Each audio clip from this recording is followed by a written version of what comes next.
Ladies and gentlemen, boys and girls, welcome to Fenway Park. At Mark Fidrich now, each time he gets the ball back, you'll see him mumble a couple of words to the ball. The first man ever to pitch 5 career no-hitters. Tartabull, Joe. I don't believe what I just saw. And it's another chance for Mitchell, and he makes a barehanded catch. Ricky goes, a pitch hit, and he's going to have it. Leaps high in the air, and he's got it. An incredible catch by the kid. And let it be said that number 8, Cal Ripken Jr., has reached the unreachable star. Today, I consider myself the luckiest man on the face of the earth. Now, ladies and gentlemen, boys and girls, we invite you to rise. We invite you to rise. Hey fans, welcome to the Daily Rewind. My name's Tom Hannon and I'm your host. The Daily Rewind is brought to you by thisdayinbaseball.com. At thisdayinbaseball.com, it is a treasure chest full of baseball events. We bring you everything from the thrill of victory to the agony of defeat in every milestone and oddball event in between. And I'm surprised every day at the events I find.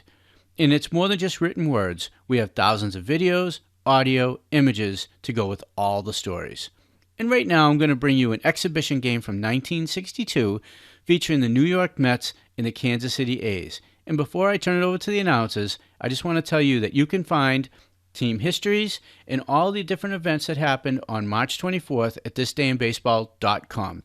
And I've provided links to the show notes for team histories and for March 24th.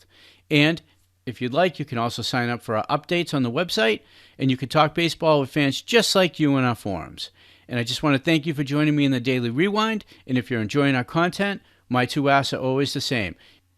If you're enjoying the content, please tell a friend about the show, share it, post a link on your social media.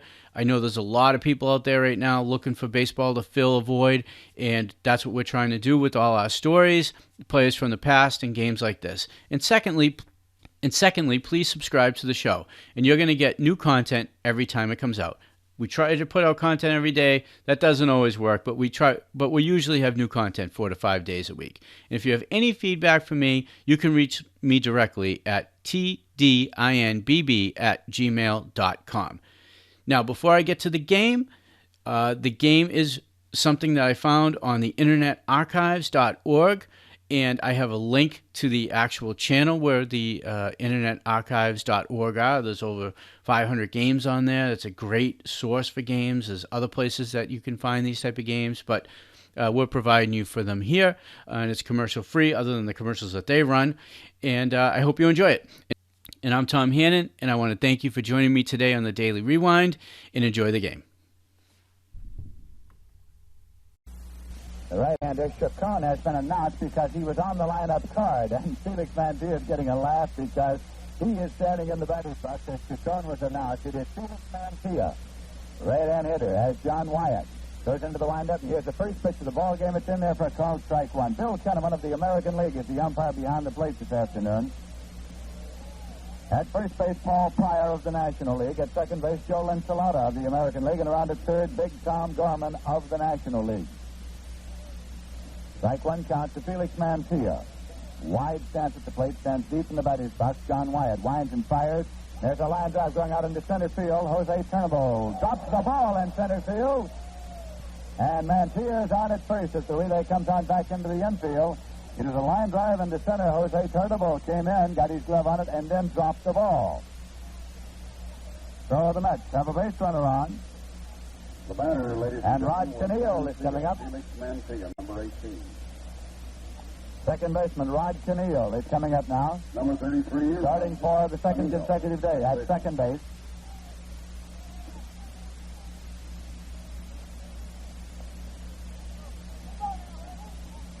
Chenille brings a batting average of .429 into this afternoon's ball game for the New York Mets. As the bat cocks, that pitch sails high and it's ball one. Felix Mantilla on at first.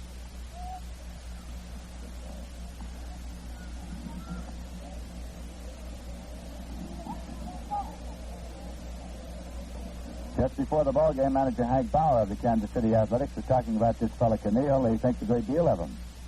Wyatt throws over to first. Mantilla getting back safely.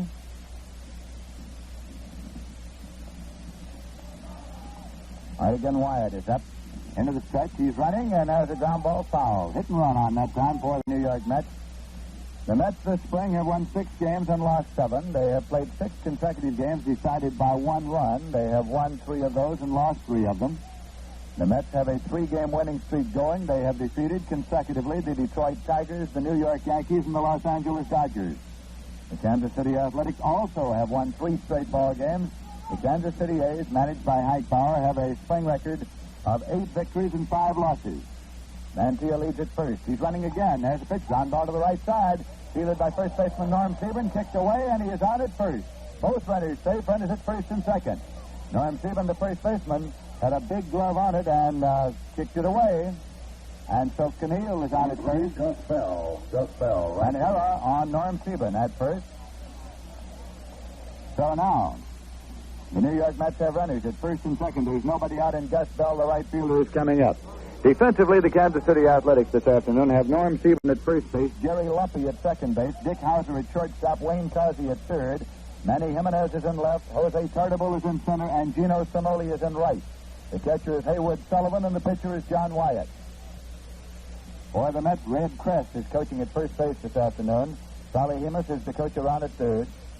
The left-hand batter, Gus Bell, waiting for the pitch. It's low for ball 1. Gus Bell's springtime batting average 152.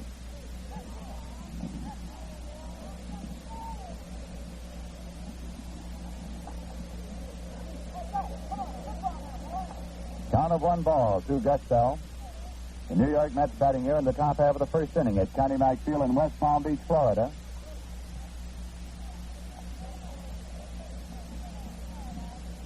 Runners take their leads at first and second. Wyatt stretches and pitches. It's in there for a call, strike 1. It's 1-1 now. Gus Bell watching it over.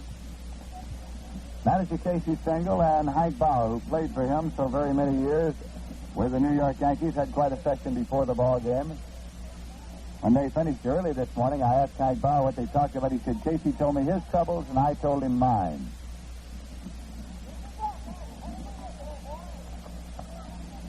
Now, Gus Bell backs out of the batter's box, reaches down to get a handful of dirt. Count to him as 1 ball and 1 strike. There is nobody out here. Ball game just getting underway this Saturday afternoon in West Palm Beach, Florida.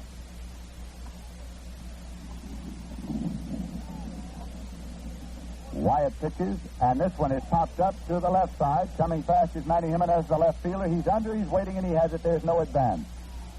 1 man out as Gus Bell has slid to Jose Jimenez in left field. Mantilla holding at second. Keneal holding at first, and that brings up Frank Thomas, right-hand batter, cleanup man in manager Casey Stengel's batting order. John Wyatt, the starting pitcher this afternoon for Hank Bauer's Kansas City A's, is 27 years of age. He is 6 feet tall, weighs 195. Purchased in 1956 from El Paso of the Southwest League. He was up with the big club at Kansas City last year. Got into 5 games and pitched only 7 innings in relief. No record. With Portsmouth last year, he won 9 and lost 3. All right, Wyatt is into the stretch position. Here's the pitch. That's a line drive. It's going down the line and left, a fair ball. Mantilla turns it third and is coming on. Jimenez has the ball in left. Fires it back into second base. And the runners at second and third. 1 run in. The Mets lead by a score of 1-0. Frank Thomas with a stand-up double. Just inside the bag and down the line and left. It scored Mantilla from second. Sid Keneal from first to third. So the Mets now have runners at second and third, and Gil Hodges, the first baseman, coming up.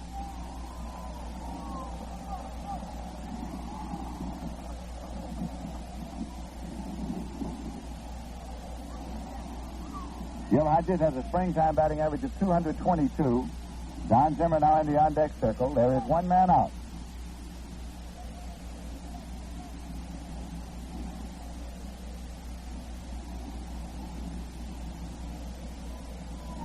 Gil Hodges set now. Here's the pitch.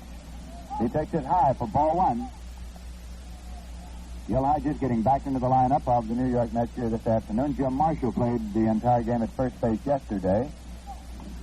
Hodges started against the Yankees day before yesterday, played about half the ball game, and then Marshall relieved him then. The runner's in scoring position. Here is a fly ball going deep to left field. Jimenez is going back now. Tagged up at third is Canille. He's fast man, and he's coming on, and the throw comes in. But Canille comes across standing up. So it's 2-0. The New York Mets out in front of Gil Hodges. Lifts a sacrifice fly to Manny Jimenez in left field. Hodges gets credit for a run batted in. And right-hand hitter Don Zimmer comes up. Frank Thomas holding at second on the play. New York Mets 2 and the Kansas City A's nothing. Here in the top half of the first inning. Number 17, Don Zimmer. Don Zimmer, third baseman. Don Zimmer with a batting average of 333 in Grapefruit League competition. Wyatt checks and fires, and there's one popped up foul down toward first base. Seaburn is digging. Can't get there. Norm Seaburn, the first baseman, digging over, but could not reach the ball, so it goes as a strike to Don Zimmer.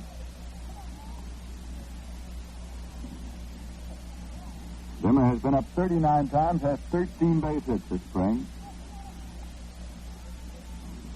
333.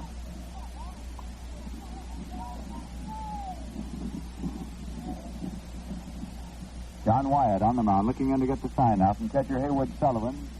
One time, he was an outstanding two-formation quarterback for the University of Florida. Here's a pitch, and there's a drive. That's in there in left field for a base hit. Thomas turns at third, and it's coming on. Jimenez fires the ball in, and it is cut off. Going to second is Zimmer sliding in, and he is out at second base. The run does count as Frank Thomas crossed the plate, gives Zimmer a single to left, a run batted in, and he was thrown out at second base. So it goes there from 7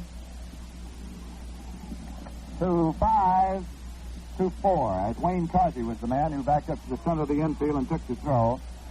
And Zimmer is out of there 7-5-3, and the New York Mets go down in the top half of the first inning, but they got 3 runs on 2 hits.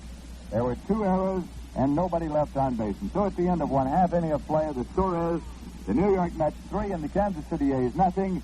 Now for a change of pace, a musical medley. This is Lindsey Nelson with Bob Murphy and Ralph Kiner at Connie McField in West Palm Beach, Florida, where the New York Mets got 3 unearned runs in the top half of the first inning. And now Dick Hauser will lead off. Dick Hauser, shortstop. Dick Hauser, right-hand batter, shortstop for the Kansas City A's. And on the mound today for the New York Mets, right-hander Bob Miller.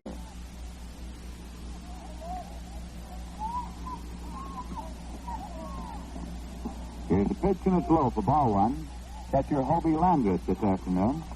Miller's been in 3 games. He has pitched 13 innings, allowed 4 runs, 14 hits in the 13 innings. He has walked 7, struck out 9. Pitch is in there for a called strike 1. It's 1-1 now. Miller's record, no victories and 1 loss this spring.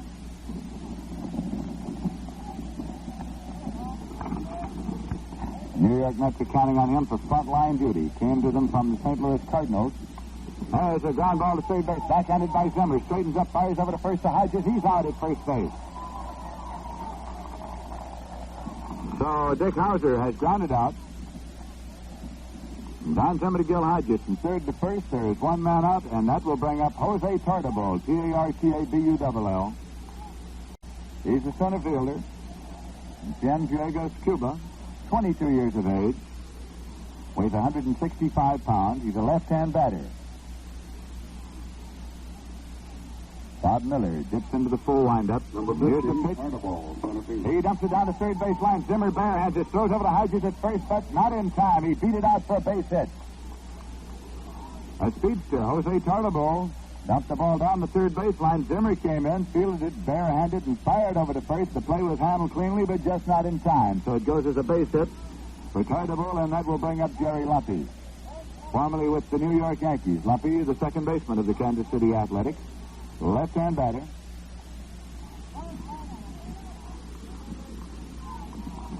Number 11, Lumpy. Jerry Lumpy, second baseman.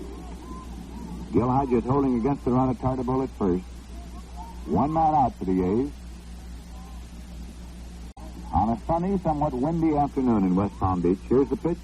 It's a called strike to Jerry Luffy.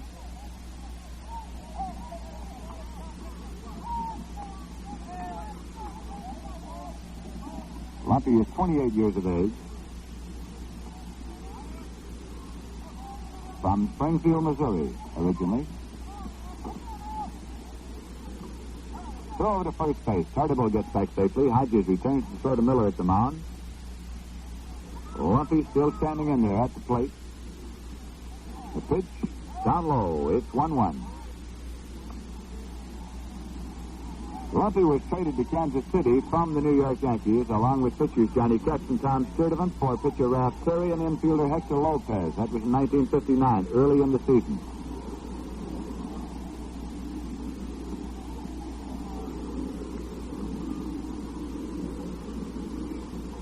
Pitch fouled off. This is out of play. So it's 1 ball and 2 strikes to Jerry Luffy. Came up to the New York Yankees for the first time in 1956. Back again in 57. That year in 40 games, he hit .340 for the New York Yankees. Jerry Luffy. He was in the World Series in 57 and 58 with the Yankees. Miller into the stretch now. Tartabull leads. Here's the pitch to Luffy, and there's a fly ball going deep to right field. Gus Bell is going back. Gus going as far as he can, and this was over the wall for a home run for Jerry Luffy. Left-hand batter Jerry Luffy pulling that one over the right field fence, scoring Tartabull ahead of him. Tartabull is coming across the plate. Here comes Jerry Luffy, and it's a 3-2 ball game. 2-run homer by Jerry Luffy. That will bring up Norm Seaburn, also formerly of the Yankees. Number 7, Norm Seaburn, first baseman. So one big swing of Jerry Lumpy's bat gets 2 of the runs back quickly for the Kansas City A's, and here is left-hand batter Norm Seaburn.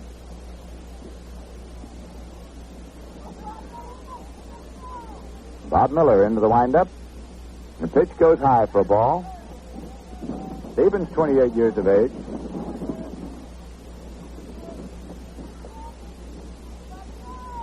We're in the bottom half of the first inning.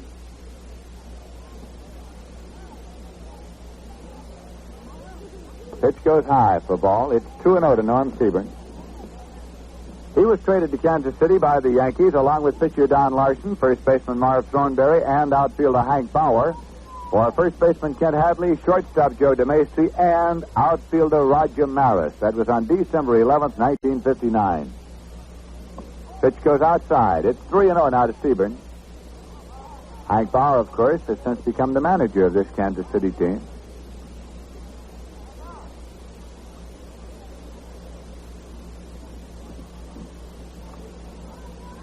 Three 3-0 pitch from Miller to Seaburn. Ball 4, and he walked him on 4 pitch balls. And that brings up Manny Jimenez, left fielder. Manny Jimenez, left fielder.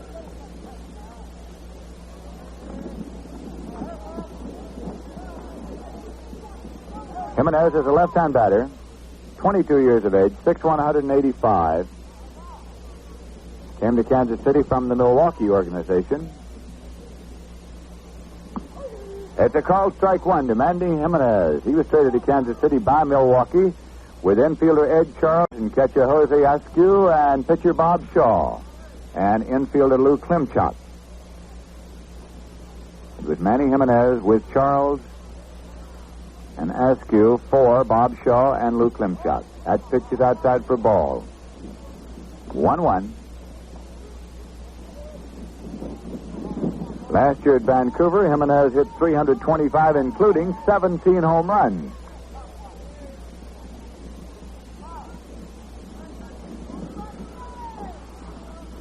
Throw over to first, not in time. Norm Seaburn getting back safely. We're in the bottom half of the first inning. The New York Mets lead the Kansas City A's by a score of 3-2. There's a drive, base hit into right field. Gus Bell comes up with the ball, fires it back in. Seaburn holds it second. A shot out into right field off the bat of Manny Jimenez. And that will bring up Gino Simoli. So the Kansas City A's have 2 runs in and 2 men on here off young Bob Miller. In the bottom half of the first inning, there is still only 1 man out. Right-hand batter Gino Simoli is up. He came to the major leagues initially with the Brooklyn Dodgers. Time call for the moment as Hobie Landreth goes out to check with Bob Miller at the mound.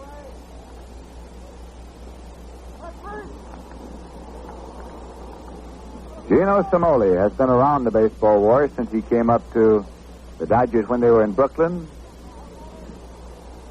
He went with them on to Los Angeles. He was traded to the St. Louis Cardinals.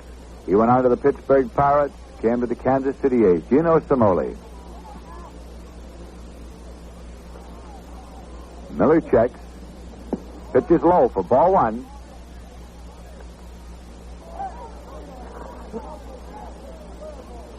Norm Sieben, the base runner, at second. Manny Jimenez, the base runner, at first.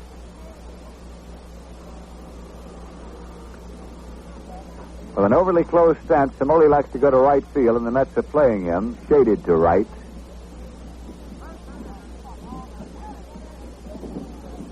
Now Bobby Miller, into the stretch. And the pitch. Knocked him down as he got out of the way. Bat went one way, he went the other. Inside ball 2.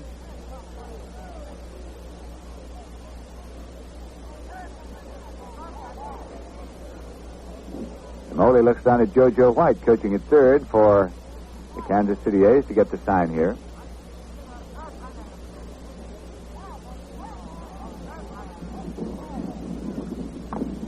Fouled off.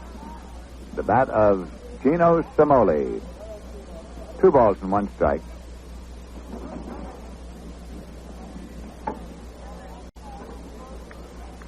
Dario Lodigiani is coaching at first base this afternoon for Hank Bauer's Kansas City A's with JoJo White at third.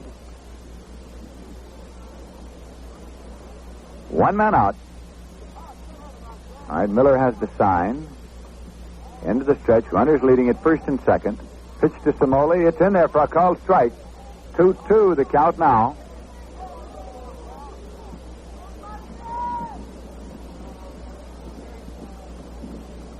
Simoli smoothing out the dirt there in the batter's box. Steps back in. 2 balls, 2 strikes.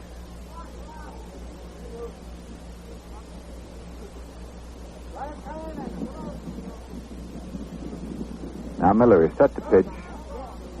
It's on the way. And he struck him out. Simoli tried to check his swing and is arguing now with umpire Bill Kenneman behind the plate, but it is strike 3. He's out of there. That is strikeout number 1 this afternoon for Bob Miller. Runners holding at first and second. 2 men out now, and Wayne Causey, the third baseman, is coming up. He's a left-hand batter, Wayne Causey.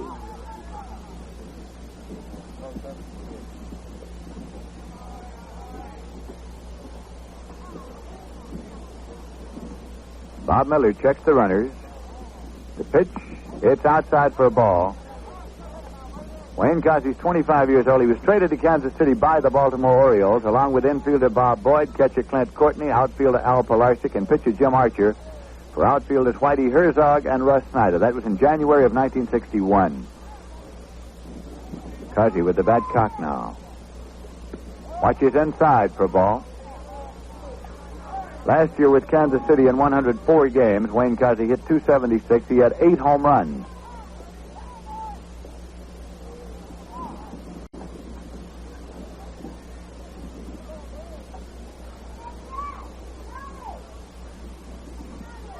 Two balls, no strikes to count to Wayne Causey. Sieben leading at second. Jimenez leading at first. Pitch goes high and it's ball 3. Out 3-0 now. Haywood Sullivan in the on-deck circle for the Kansas City Athletics.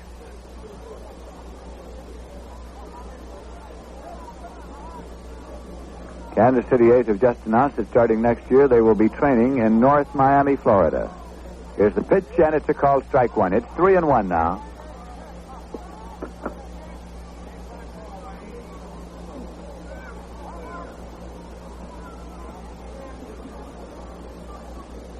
Two men out, count 3 balls, 1 strike to Wayne Causey.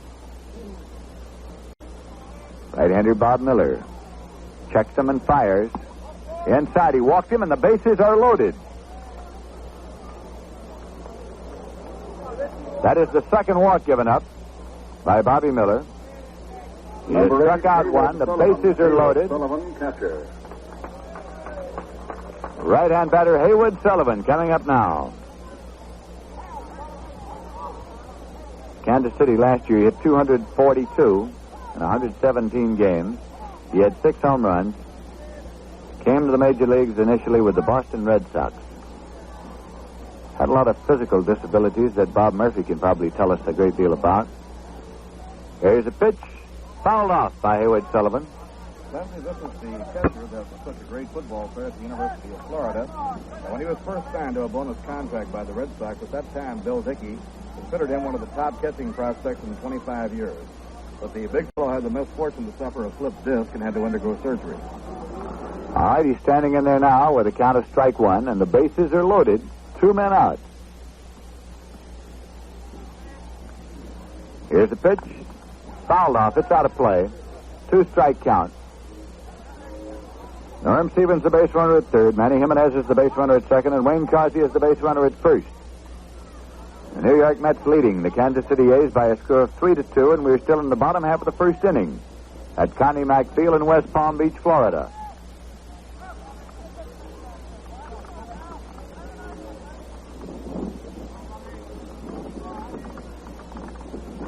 Bob Miller getting the sign from catcher Hobie Landreth.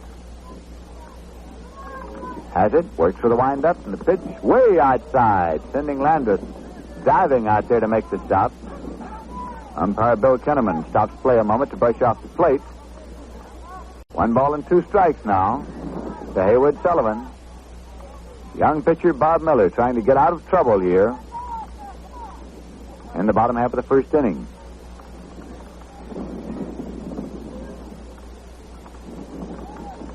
Here's the windup. And the pitch. Fastball inside. 2-2 the count. 2 balls, 2 strikes, 2 men out. Bases loaded.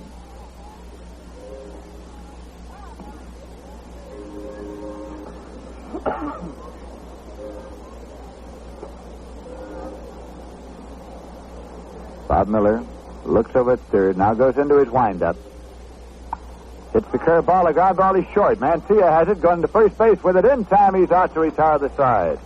So Haywood Sullivan grounded out short to first from Felix Mantilla across to Gil Hodges, and the Kansas City A's go down to the bottom half of the second inning with 2 runs on 2 hits, no errors, and 3 men left on base. And at the end of 1 full inning of play, the score is the New York Mets 3 and the Kansas City A's 2. Right now we're going to the top half of the second inning.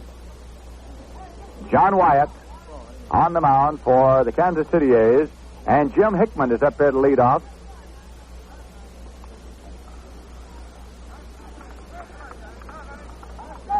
Jim Hickman is a right-hand batter. Number 9, Jim hitting Hickman. 222 this spring.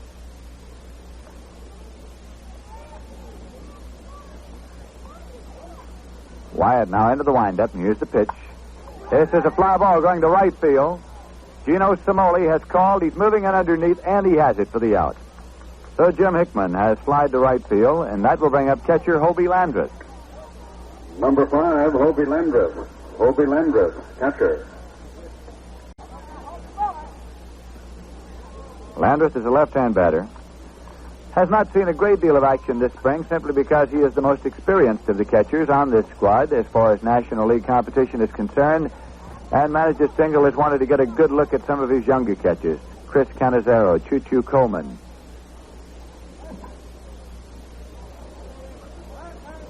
Pitcher John Wyatt winds and fires. A swing and a miss. It's strike 1. 1 man out and nobody on base for the Mets. Batting here in the top half of the second inning.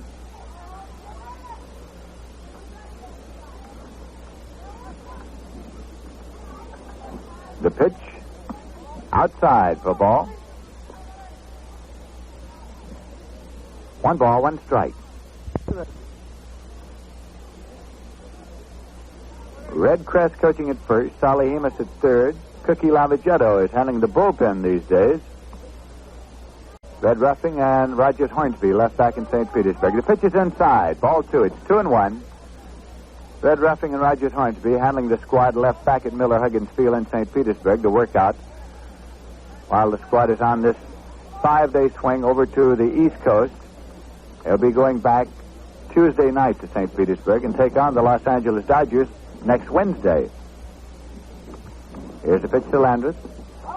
And away. Ball 3. It's 3-1 now to Hobie Landreth, with pitcher Bob Miller due up next for the New York Mets.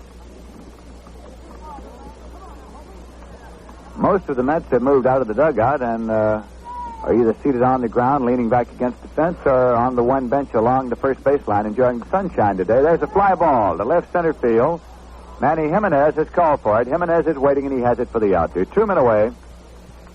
It'll be Miller coming up. While we're waiting for him to get up there, we pause now for station identification. 810 on your dial, WGY, WGFM Schenectady, the smoothest sound around.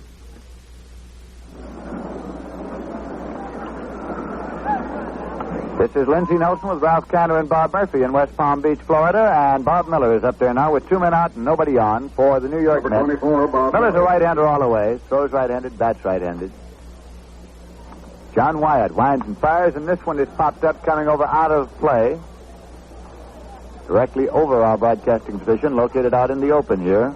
By Connie McPhail. Bill Keys, the scoutmaster for the Brownies that came down from North Palm Beach, called. Tomorrow afternoon, we'll be at Pompano Beach to bring you the game between the New York Mets and the Washington Senators. 359. Bill Keys.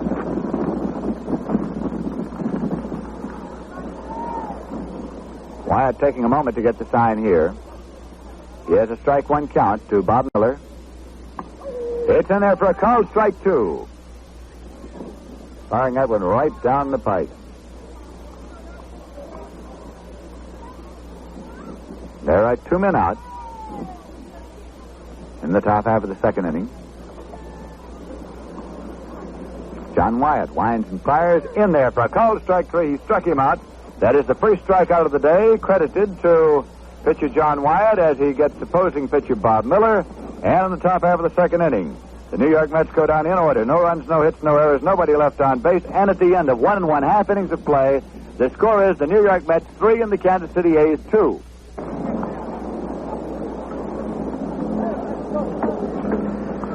Going now to the bottom half of the second inning, and pitcher John Wyatt is coming up for the Kansas City Athletics. He'll be followed by Dick Hauser and Jose Tartabull. 33, John Wyatt. John Wyatt, pitcher. Bob Miller still in there for the New York Mets.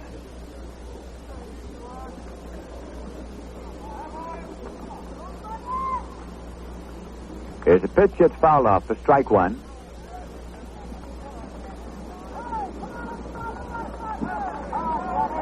This is Wyatt's first time up this afternoon, as the Kansas City A's are riding a 3-game winning streak, and so are the New York Mets. Pitch, curveball, breaking high, and it's 1-1 to John Wyatt. There was a great deal of visiting to be done back and forth here this afternoon before the ball game, of course, as the writers following the New York Mets wanted to chat with Hank Bauer, Norm Seaborn, Jerry Luffy, those who were formerly in New York. There's a swing and a miss. It's strike 2. 1-2 now.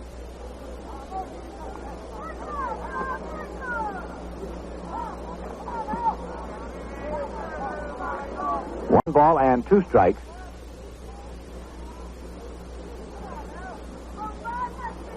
Miller's pitch. Swing and a miss. He struck him out. That is the second strikeout of the afternoon for Bob Miller, as he returned the compliment that Wyatt paid him a moment ago by striking him out. So there's one away, and leadoff man Dick Hauser is coming up. He grounded out Mantilla to Hodges, short to first in the second inning.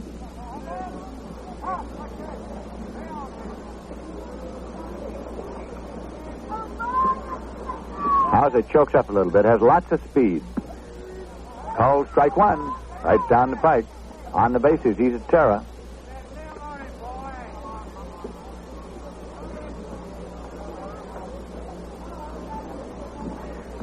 Miller again delivers. Goes high for a ball. It's 1-1. Manager Casey Stengel has Jim Hickman out there in center field this afternoon. He gave John DeMeritt a pretty good run there for several games. And now he has stuck Jim Hickman in to see what this young fella can do in the outfield. There's a couple of fellas he could play out there. Joe Christopher, and of course, Ashburn is his number one man out there. It's a called strike to Hauser. Richie Ashburn is the veteran at the center field position.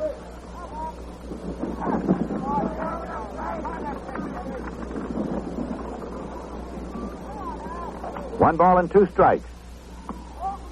Checked it and has called the ball. Hobie Landreth almost fired the ball down to third baseman Don Zimmer, hoping for a strike call, but it goes 2-2. Both John DeMeritt and Jim Hickman have shown in Grapefruit League competition thus far they can field the position, they can throw, they can both run. So the question is, who can hit consistently enough to step into an outfield berth? Because the Mets will be counting on the young fellas to step in there, of course, as the season progresses. That's the idea of building the ball club. Here's the pitch. There's a fly ball going to left field, left center. Hickman is coming in now. Hickman takes it.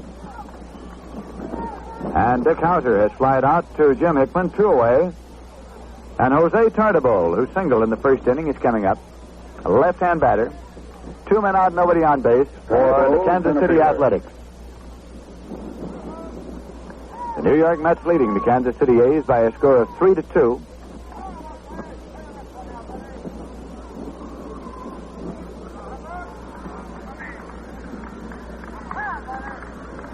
Here's Miller's pitch. Down low for a ball. Don Zimmer, mindful of what happened the last time Tartabull came up, has moved down a step on the edge of the grass at third. As Tartabull dumped the ball down the third baseline and beat it out last time. Showing lots of speed getting down to first as Zimmer handled the ball cleanly, but not in time. Now, here's a line drive going into right, and Gus Bell is right there. Doesn't move and takes it for the out. So Tartabull has lined out to Gus Bell and right, and the Kansas City A's go down in the bottom half of the third inning in order. Wyatt, Hauser, and Tartabull out with no runs, on no hits, no errors, and nobody left on base. And at the end of 2 full innings of play, the score is the New York Mets 3 and the Kansas City Athletics 2. We'll be going to the top half of the third inning, and the New York Mets will have the head of their batting order up, Felix Mantilla, the shortstop. He'll be followed by Rod Keneal and Gus Bell.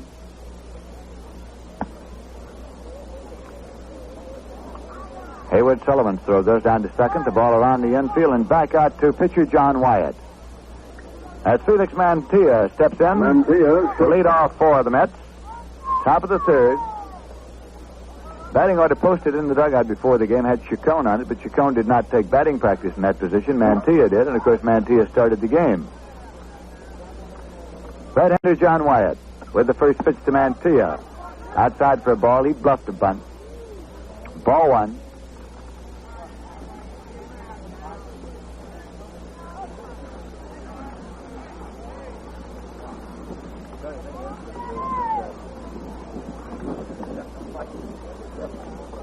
Swing and a miss. It's 1-1. 1 ball, 1 strike. Manager Casey Stengel spent quite a bit of time visiting with pitching coach Ed Lopat before the ball game. Lopat, of course, was his pitching coach the last year that Stengel managed the New York Yankees. Lopat replaced Jim Turner. There's a foul ball coming over and out of play. 1 ball and 2 strikes. Mr. Murphy, who is catching foul balls today? Have we delegated Mr. Kiner for that duty today? I think we should rely on the sure hands of Mr. Ralph Kiner, yes. Cap Kiner is so appointed, and if struck in the teeth, he will be held accountable. If I am struck in the teeth, that is. All right, 1 ball and 2 strikes. To Felix Mantilla. Came to the Mets from the Milwaukee Braves. Wyatt's pitch, a little tight. 2 balls, 2 strikes now. Mantilla was stuck in there at the shortstop position by manager Casey Stengel when the Grapefruit League competition was opened 2 weeks ago this afternoon in St. Petersburg against the Cardinals. But it did not take Elio Chacon long to sort of take over at that position. So now they want to get another look at Mantilla. Pitches inside. It's 3-2 now to Mantilla.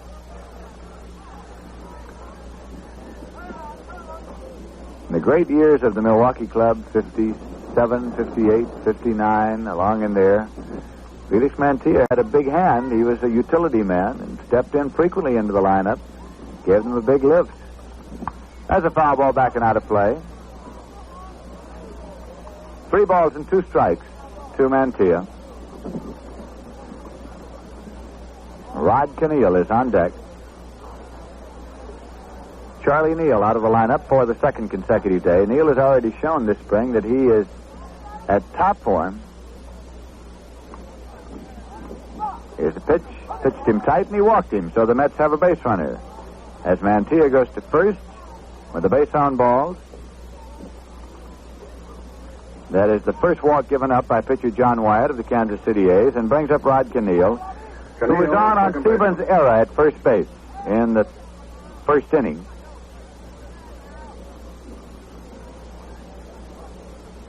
Rod Keneal, right-hand batter, spelled Kanehl.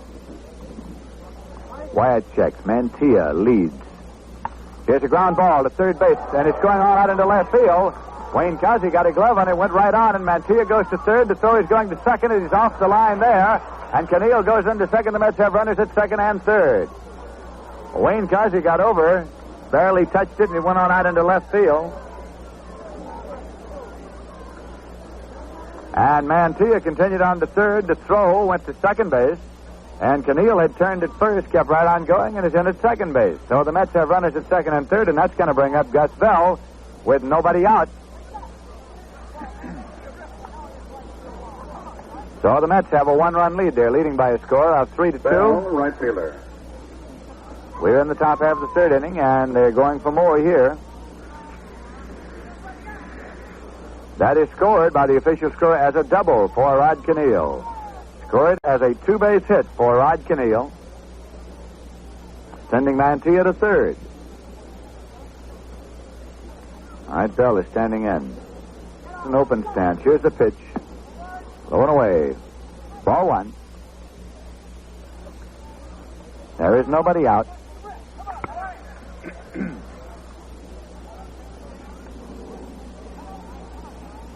Bell flied out to left field in the first inning. Wyatt's pitch. Called. Strike 1. 1-1.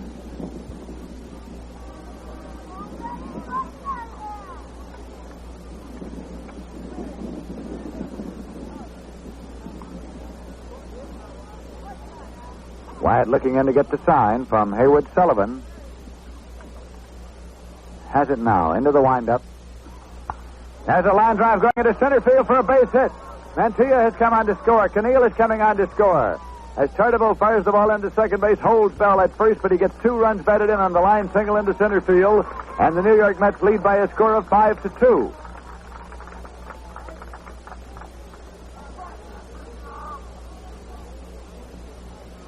Gus Bell ripping the ball straight away out into center field, scoring both Mantilla and Keneal. There was no throw to the plate. It came to second base to keep Bell from advancing on the throw-in, and Frank Thomas is up now.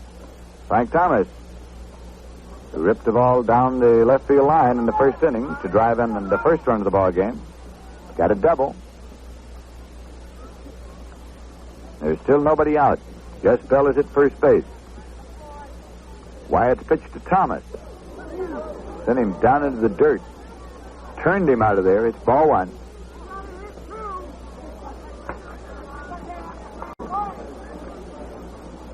Gil Hodges is now on deck for the New York Mets.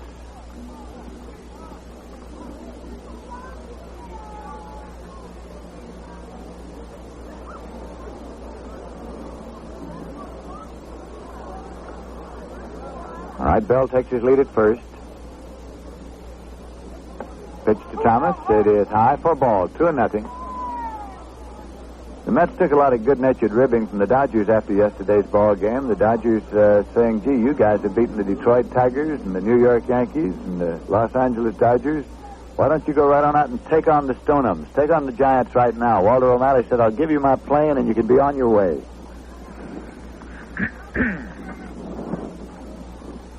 Pitch is low and away. Ball 3. So it's out 3-0 now to Frank Thomas, looking down to Solly Hemus, the Mets coach at third base.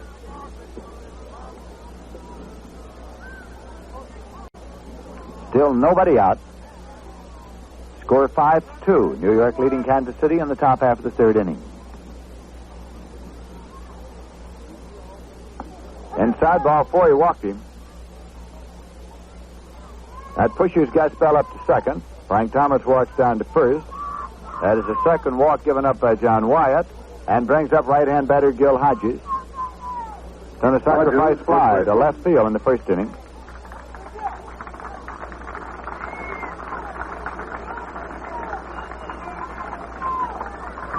A delegation came over today from Boca Raton to support baseball here in West Palm Beach.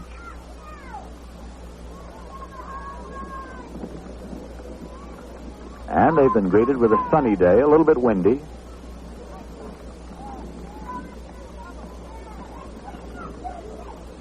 Runners at first and second lead, and Hodges shortened up, took outside for ball 1. Hodges looking down to Salihimas now at third, shortened up as though to bunt with nobody out, shove those runners up. The Mets lead 5-2.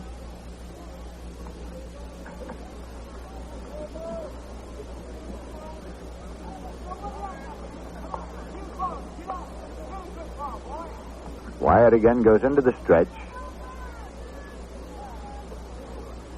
Swing and a miss. Hodges took a rip at that one. Roger Craig in uniform this afternoon, moving around in the dugout area of the New York Mets. He and Al Jackson were not in uniform yesterday at Vero Beach. They were given the day off. After the victory over the Yankees, they will be pitched again next Tuesday against the Yankees, Craig and Jackson.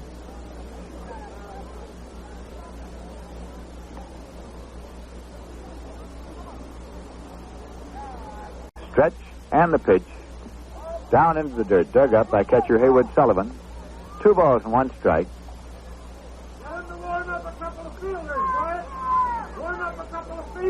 Kansas City A's have Norm Seaburn defensively at first base, Jerry Lumpy at second, Dick Hauser at short, Wayne Causey at third, Manny Jimenez in left, Jose Tartabull in center, Gino Simoli in right. Count of 2 balls and 1 strike to Gil Hodges. Foul ball. It's out of play. So the count is leveled up at 2 balls and 2 strikes now.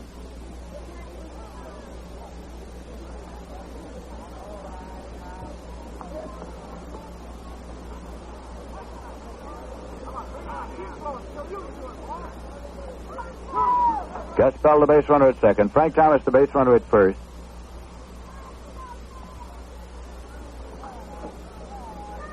Here's the pitch. Foul ball. It's out of play. The count holds at 2-2 on Gil Hodges.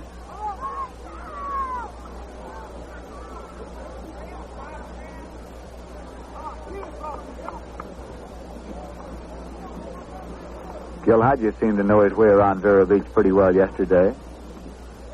He should. He was there for many, many years with the Los Angeles Dodgers. And the game continues at the... Gil Hodges seemed to know his way around Vero Beach pretty well yesterday. He should. He was there for many, many years with the Los Angeles Dodgers and the Brooklyn Dodgers.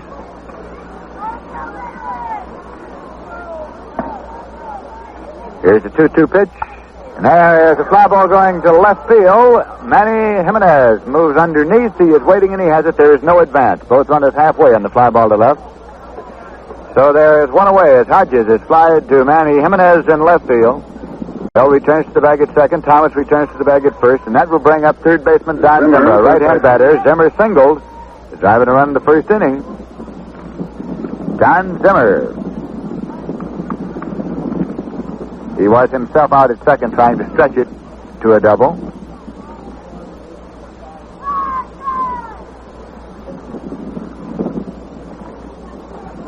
Ball that Hodges hit just now was into a strong wind. When it left the plate, looked as though it might be going deep, but was held up, and Jimenez moved in underneath. This one is popped up foul, coming over to the right. And got very, very close to Mr. Kiner. So it goes as a strike. What became, Mr. Murphy, of our foul ball catcher? That's think we both got faked out by the telephone pole that's right in front of us. We're in the PA system, which is about 4 feet away, and a huge telephone pole about 5 feet away. We didn't know which way to jump. All right, it's strike one to Don Zimmer. At the plate with one man out and runners at first and second.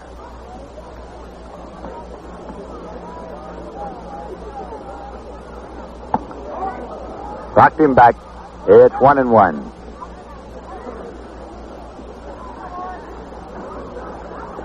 One ball, one strike, one man out.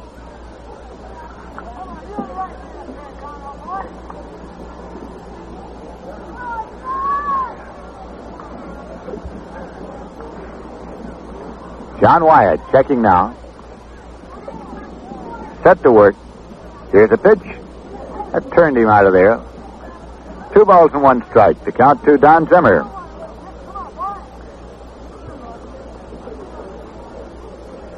Don Zimmer nailed down the third base position on this ball club in a hurry when spring training opened for the New York Mets. With his hustle and his enthusiasm and the way he's been swinging that bat as well, he nailed down that position right from the start. Don Zimmer with a count of 2 balls and 1 strike right now. The pitch. And there's a drive going deep to center field. Tartabull is going back, but this one is one hop to the wall. Gus Bell is coming on to score. Thomas is at third base as the relay comes into the infield. Thomas holds it third. It's a double for Zimmer over the head of Jose Tartabull. One hop to the wall, 383 feet away in center field. And the Mets lead by a score of 6-2. They have runners at second and third. There's still only one man out, and Jim Hickman is coming up. Zimmer 2 for 2 here this afternoon, and he has batted in 2 runs, a single and a double.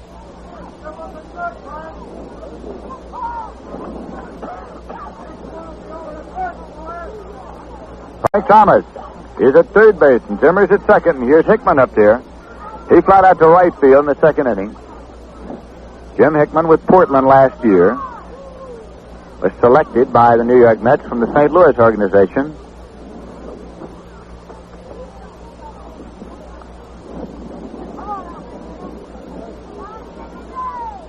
And here is a broken bat line drive into left field, dropping in for a base hit.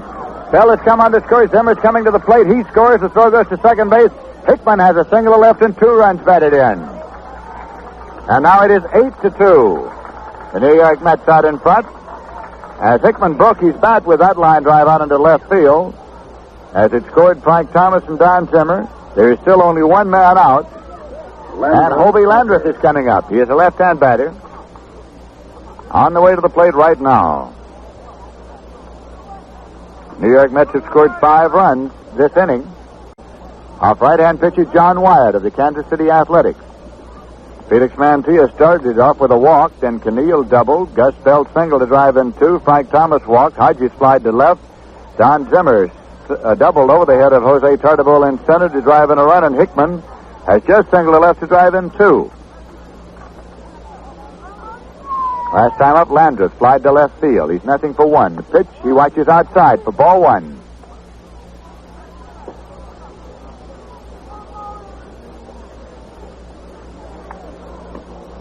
New York Mets with a big inning here in the top half of the third at West Palm Beach, Florida, against the Kansas City Athletics. And he gets a call strike there as he brought the bat around, tried to check it, but the umpire behind the plate says he went through, so Kenneman calls it a strike.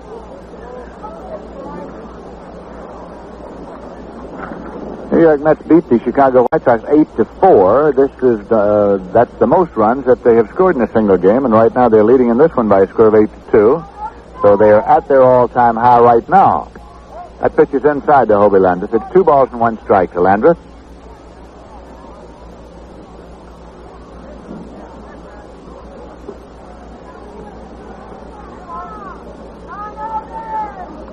The Mets came into this afternoon's game with a spring record of 6 victories and 7 losses. Here's a ground ball going down to first. Norm Sebring fields it in fair territory, steps on the bag, and he's out. Hickman moves to second. There are 2 men down now. Landreth topping that one down the line to first, and Norm Sebring fielded the ball near the bag. Hickman, of course, moving to second, and Bob Miller is the 9th man to come to the plate this inning for the New York Mets. They've scored 5 runs on 4 hits on this inning. 5 runs on 4 hits. With a couple of walks thrown in. Hickman takes his lead at second base now. As right-hander John Wyatt is in pitching position. The pitch is on the way. And there's a line drive over the head receiver down the line in right field. Hickman is turning third and coming on as Samoli's throw is coming into first base. And Bob Miller, the pitcher, has delivered with a run batted in on a line drive single over the head receiver, and he jumped for it, couldn't pull it down. And the Mets have batted completely around, and leadoff man Felix Mantilla is coming up. And now the Mets have scored 9 runs. This is the most that they have scored in any ball game ever. 9-2, the Mets over the Kansas City Athletics. Felix Mantilla started all of this with a walk. Coming up for his second time here in the top half of the third inning.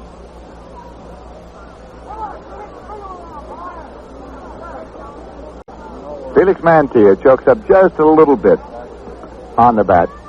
Pitcher Bob Miller leads at first. John Wyatt delivers in there for a called strike 1. The New York Mets with their biggest inning ever here at the top of the third against the Kansas City Athletics. The Athletics were rained out yesterday at Pompano Beach. Here is a pitch low and away. They were scheduled to play the Washington Senators at Pompano yesterday, but were rained out.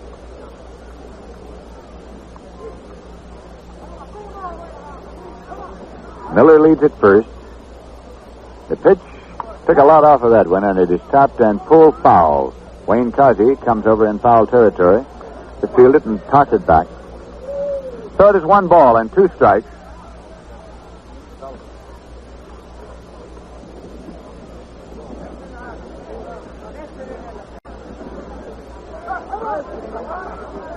The Mets have scored 6 runs on 5 hits. In this inning, they lead by a score of 9-2. Gordon Jones throwing in the bullpen for the Kansas City A's. Right-handed Gordon Jones. That pitch is low and outside. It's 2-2 now. To Felix Mantilla. I remember the 1957 season in Pittsburgh when Mantilla collided with Bill Bruton on a fly ball to deep shortstop, and Bruton was out the rest of the season for the Milwaukee Braves. Pitches outside. Mantilla came back and played a good part of the remainder of the season. It's 3-2 now to Felix Mantilla.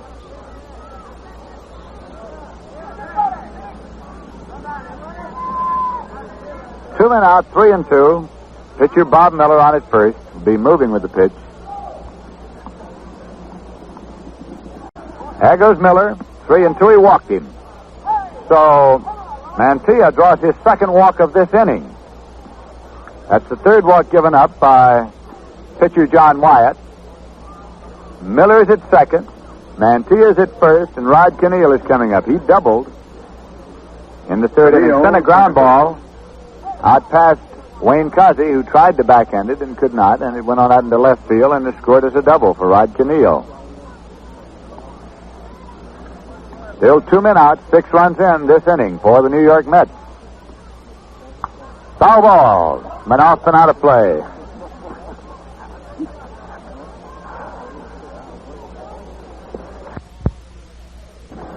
Foul balls get over here in a hurry, don't they? Tell you, that's the man I'm watching today. The oldest thing in baseball, know where the ball is. I don't want to lose it. Strike 1 count to Rod Keneal. He's been on base both times he's been up. We were saying earlier, manager Hank Bauer of the Kansas City A's was very complimentary of this young fellow before the ball game. Foul ball coming over along the first base line where we're located. A strike 2 count.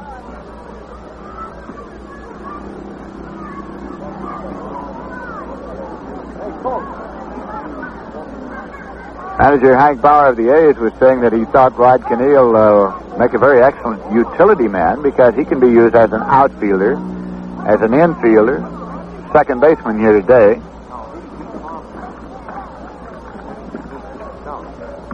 It's in there for a called strike 3. He struck him out to retire the side.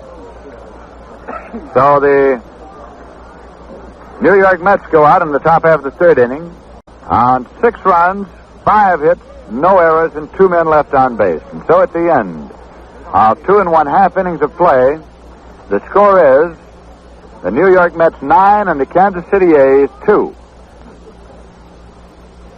We'll be going now to the bottom half of the third inning. It'll be Jerry Luffy coming up. As we're waiting for him, we pause now for station identification. 810 on your dial, WGY, WGFM Schenectady, the smoothest sound around.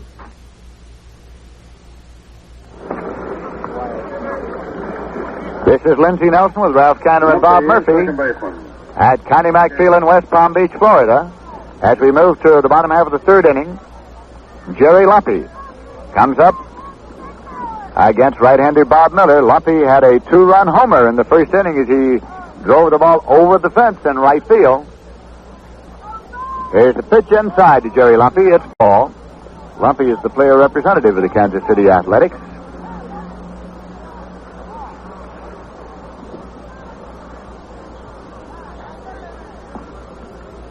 Wind up and the pitch. And there is a ground ball going up the middle for a base hit for Jerry Luffy. Jim Hickman comes up with it, fires it in, turning and holding it first is Jerry Luffy with his second base hit of the day. This time a single on the ground up the middle into center field. Seaburn, first baseman. So the Kansas City Athletics send up Norm Seaburn. Now he walked in the first inning. Formerly of the New York Yankees. This is a fellow who had a great deal of trouble with left field, with the sun field at Yankee Stadium. It actually got to be quite a thing with him.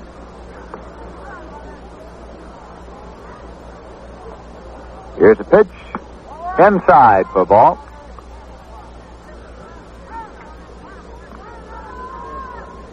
Gordon Jones still throwing in the bullpen for the Kansas City Athletics.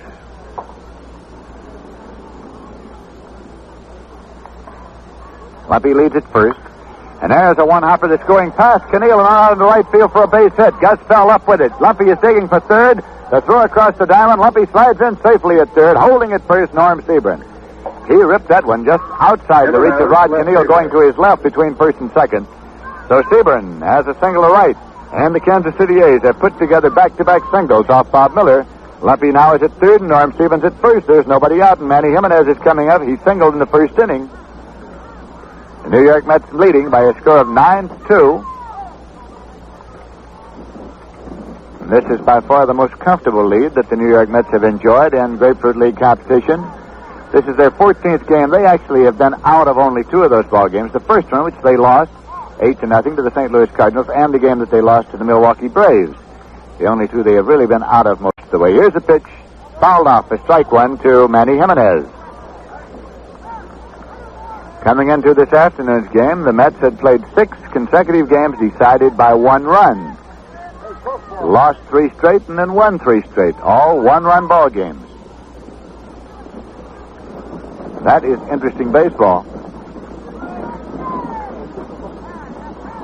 Bob Miller now up on the rubber. Goes into the stretch. Even at first, Lumpy at third. Takes their leads. The pitch low and away. 1-1 to count now to Manny Jimenez. Tomorrow afternoon, we'll be at Pompano Beach to bring you the New York Mets and the Washington Senators. We'll be on the air at 1:25 Eastern Standard Time. Game time, 1:30 Eastern Standard Time.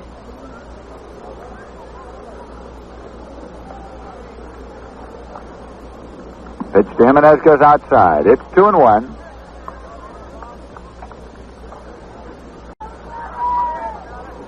There was a lot of baseball talk in the dugout before today's ball game.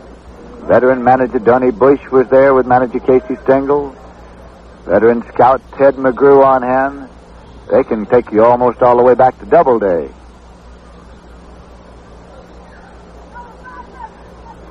Bob Miller. Set to pitch. Low. And it's 3-1 now to Manny Jimenez.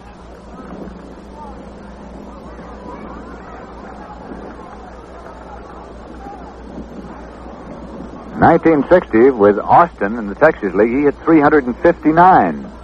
Last year with Vancouver, he hit 325 and had 17 home runs. Manny Jimenez. Manager Hank Bauer said before the ballgame he's delighted to have him, even if he did have to give up pitcher Bob Shaw in the deal. He thought he got actually about 3 for 1 in the trade.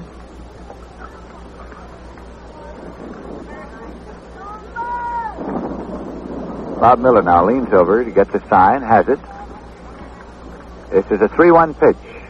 On the way. And it's a ground ball, a grass cutter to Mantilla. He plays to Keneal for 1. The relay to first. He's safe at first base, and a run has scored.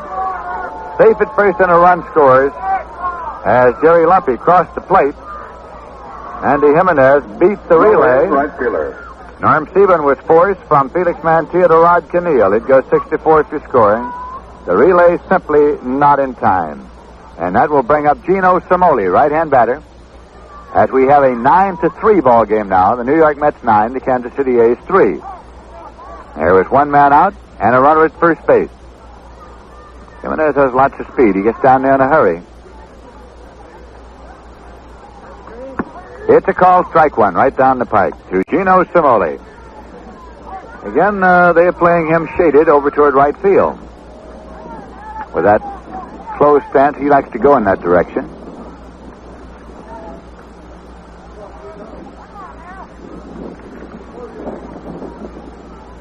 Miller checks and deals inside for ball.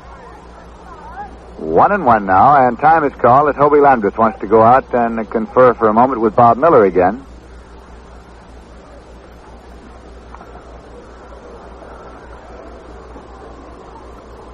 At the plate, Gino Cimoli conversing with umpire Bill Kinnaman of the American League. Gino Cimoli was one of the outstanding athletes of the San Francisco area during his school days, and the finest all-round athletes ever produced in that area. Gino Cimoli.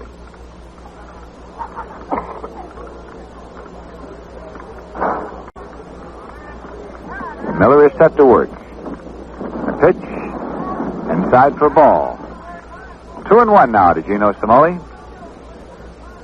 Wayne Causey has moved into the on-deck circle.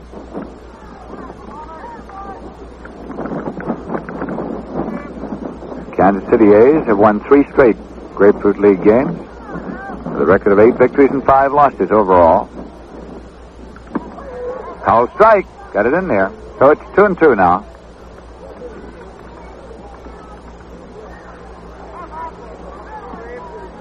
Two balls, 2 strikes. President George Weiss of the New York Mets and General Manager Buzzy Bavesi of the Los Angeles Dodgers had a long, long talk last night after the ball game. In there for a call, strike 3. Got him looking. And that is strikeout number 3 for young Bob Miller. 2 men out. Manny Jimenez holding at first, and Wayne Causey is coming up. He walked in the first inning. Of course, President George Weiss of the Mets is likely to be in close touch with general managers everywhere as we near the time when clubs will be cutting squads, when players will become available. It's in there for a called strike. When you are building a ball club from scratch, as the Mets are, of course you have to start with the best you can get and then start to build whenever and wherever you can.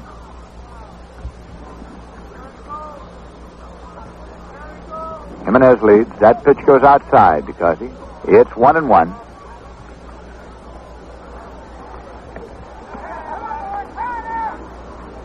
Sunny afternoon in West Palm Beach, Florida.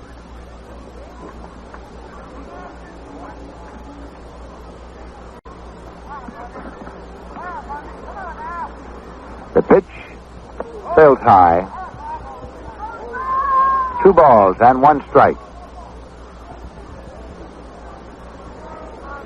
The New York Mets leading by a score of 9-2. In case you have joined us along the way, they got 3 runs in the top half of the first. Kansas City came right back in the bottom half of the first to get 2 when Jerry Lumpy hit a 2-run homer. And then the Mets came back in the top half of the 3rd inning as the veterans started to explode here, and they got 6 big runs to make it 9-2. And then Kansas City has scored 1 to make it 9-3. That pitch is low. Ball 3 and strike 1 now to Wayne Causey. Kansas City has scored 1 this inning.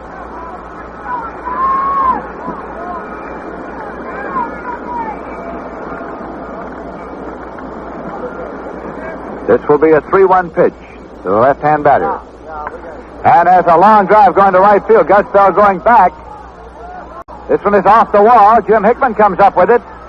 Wheels it in. Jimenez is rounding third. As the throw comes through the infield, he goes back to the bag as Don Zimmer scoops it up. So it is a double off the wall at the 350-foot sign for left-hand batter Wayne Causey, who pulled it up there. Bell went back as far as he could go, and Jim Hickman actually took the ricochet off the wall, fired it back into the infield. Jimenez pulled up at third. Wayne Causey pulled up at second, and now it's catcher Haywood Sullivan, a right-hand batter coming up. Kansas City Athletics have runners at second and third. There are 2 men out. They have 1 run in this inning. Haywood Sullivan grounded out from short to first in the bottom half of the first inning. Sullivan, a rangy fellow. Standing in and waiting for the pitch from young Bob Miller of the New York Mets. He looks at Jimenez at second. Jimenez at third. Causey at second. The pitch goes outside for a ball. It's 1-0.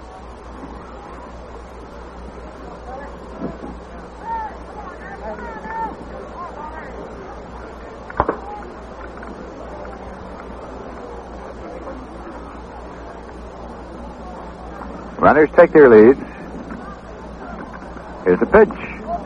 Came inside, and it's ball 2. 2 balls and no strikes to Haywood Sullivan.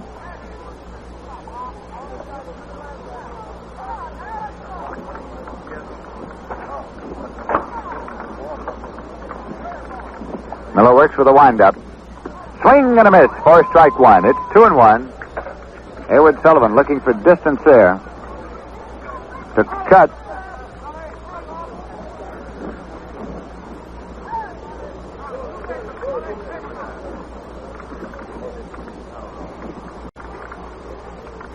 Play him almost straight away.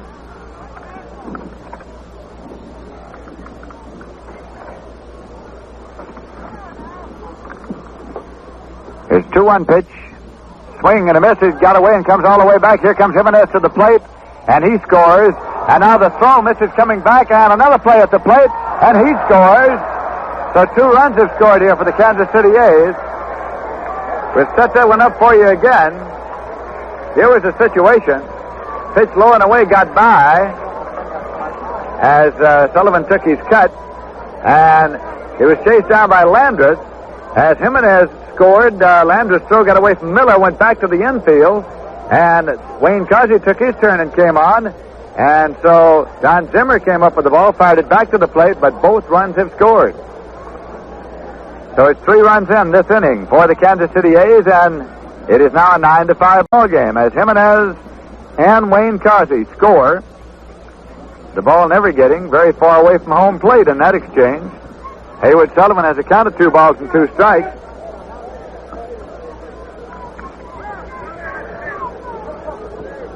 We'll get the official scoring for you as soon as we can get in touch with the official scorer, who is now located in our immediate area here. Scored as a wild pitch and an error on the catcher. That would be on the throw back to the plate. So scored as a wild pitch and an error on the catcher, which allowed Causey to score. Jimenez scored on the wild pitch.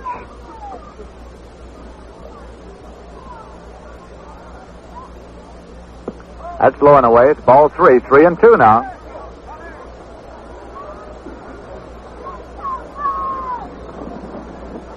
So the Kansas City A's have 3 runs on 3 hits and 1 error here in this inning thus far. Bottom half of the third. Swing and a miss. He struck him out to retire the side. That is strikeout number 4 for Bob Miller. In the bottom of the third, the Kansas City A's get 3 runs on 3 hits, 1 error, and nobody left on base. And so at the end of 3 full innings of play, the score is the New York Mets 9 and the Kansas City Athletics 5. Thank you very kindly, Lindsay. Veteran Gus Bell to lead off against Bell, right fielder. We move along now to the 4th inning, and we've got a real pure 6 ball going in this game today. You usually see a lot of runs scored in this particular park. Bell swings and hits the ball foul back against the fence. Down the left field line, 330. Down the right field line, 330. They have a rather high green fence all the way around. And the wind is usually pretty strong here. Today it's been blowing in favor of the left-hand hitters. Gussie's last time up singled to center field, driving in Felix Mantilla and Rod Camille. The wind-up and pitch by Wyatt. Curve that's in there for a call strike. 2-strike count on Gus Bell.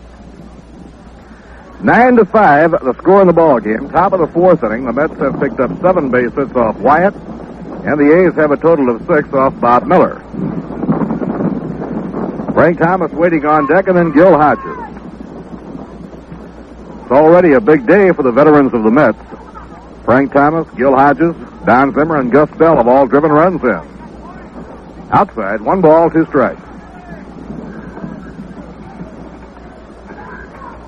Gus now has 5 RBIs for the spring.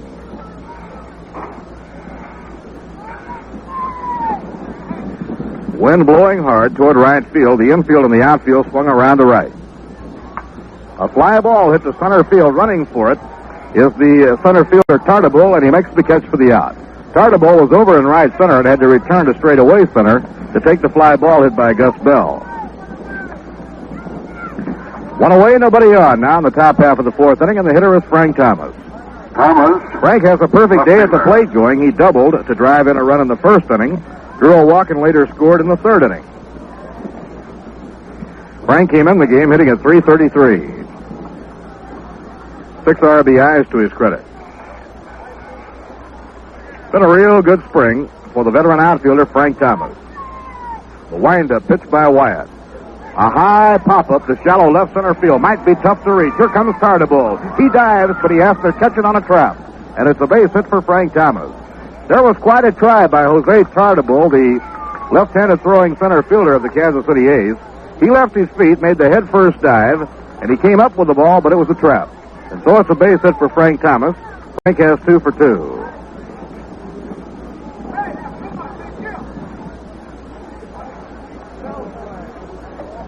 One away and 1 on. Here comes Gil Hodges. Hodges, first baseman. Gil has pulled the ball both times up in today's game. And anytime you pull a ball to left field out here this afternoon, you're hitting the ball into the teeth of a mighty strong wind. So Gil is 0 for 2 on 2 outfield flies to left.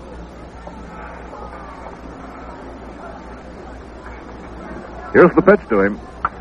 A high fly this time, hit down the right field line. The wind carrying the ball toward the line. It may blow it foul, and it does. A foul ball out of the park. That ball started out fair. It went past the infield, still a fair ball, but the wind kept sweeping it and carried it over the wall in foul territory.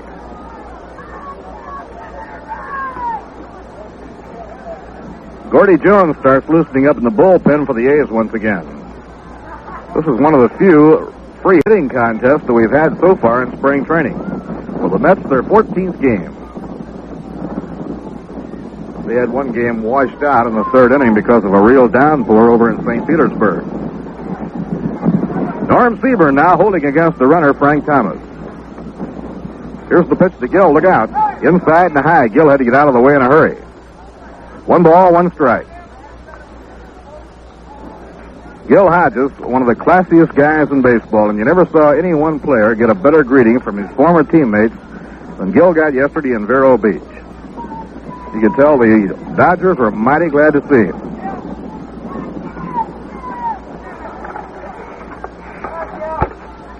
Don Drysdale, for one, has gone on record as saying, make no mistake about it, the Dodgers are going to miss Gil. Foul, back upstairs and out of play. 1 ball and 2 strikes now on Gil Hodges.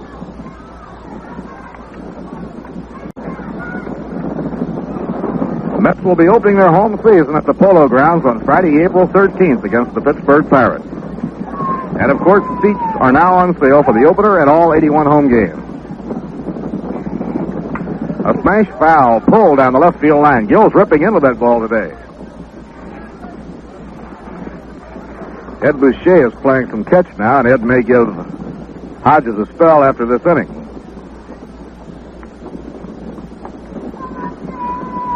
This is the top half of the fourth inning. Game sent to you with the best wishes of Rheingold Extra Dry.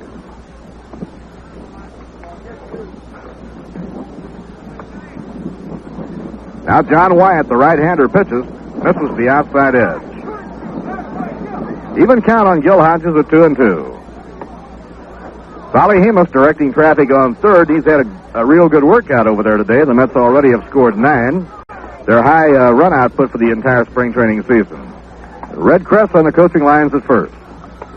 Red's 2-0, 2 straight wins, coaching at first base. Pitching 2-2. In the dirt, good stop by Haywood Sullivan.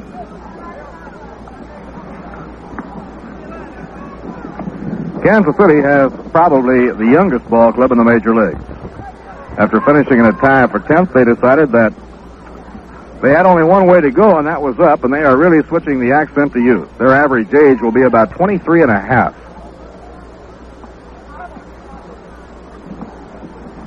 Pitching 3-2, the runner goes, and it's a drive foul hit down the left field line and out of play.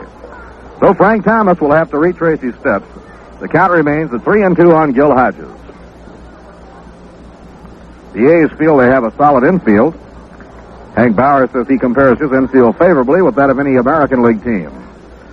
The big puzzle for the A's, of course, is pitching. A couple of spots in the outfield and catching. So they have plenty to work on. Thomas edging away. He's on the go. The 3-2 pitch, a high fly ball hit into the wind to left field. Manny Jimenez coming in, and he makes the catch in left field for the out.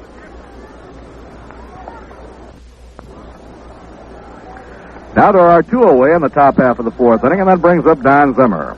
And Zip is off to a real good day, 2 for 2. Singled in the first, driving in a run, and then doubled in the 3rd inning to drive in another run. So Don Zimmer, 2 for 2, 2 runs batted in. Don also scored a run in the 3rd inning. Zimmer, third baseman. Don, feet not too far apart, up close to the plate, holds the bat off the shoulder. Now the pitch to him. An off-speed pitch that's in there for a strike.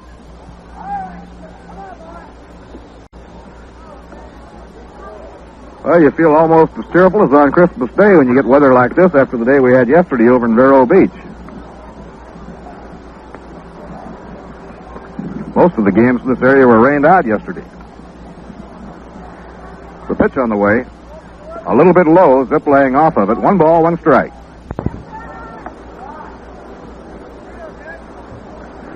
Nine to 5, the Mets in front, top half of the 4th inning. Frank Thomas on first, there are 2 away. Right-hander John Wyatt pitches. Thomas running, a line drive to right center field. It'll be in for a base hit. Thomas around second, headed toward third. Tartabull up with it. Thomas has the green light around third. He'll try and score. No relay throw by Lumpy. The runner's in as Thomas crosses the plate, standing up on a hit and run double to right center by Don Zimmer. Well, Ralph, that's making the hit and run play work to perfection. That certainly was well done by Zimmer. He had Thomas going, hit behind him, and hit it hard enough to hit the double to score him all the way from first. A real, very good play. That's the 10th run of the ball game for the New York Mets, and they now lead the Kansas City A's by a score of 10 to 5. For Don Zimmer, he's now 3 for 3, has knocked 3 runs in and scored a run.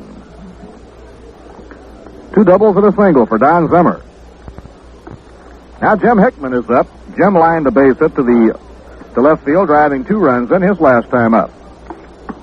Swing and a miss, strike 1. This fellow, Jim Hickman, is a marvelous defensive ball player. If he hits at all, he's going to be quite a player. He popped everybody's eyes wide open over in Vero Beach yesterday. When he took a fly ball in left field, he was running toward the line when he made the catch, wheeled instantly and made a tremendous throw, and he almost got one of baseball's fastest men, Willie Davis, at home plate. Willie had to slide to get in there.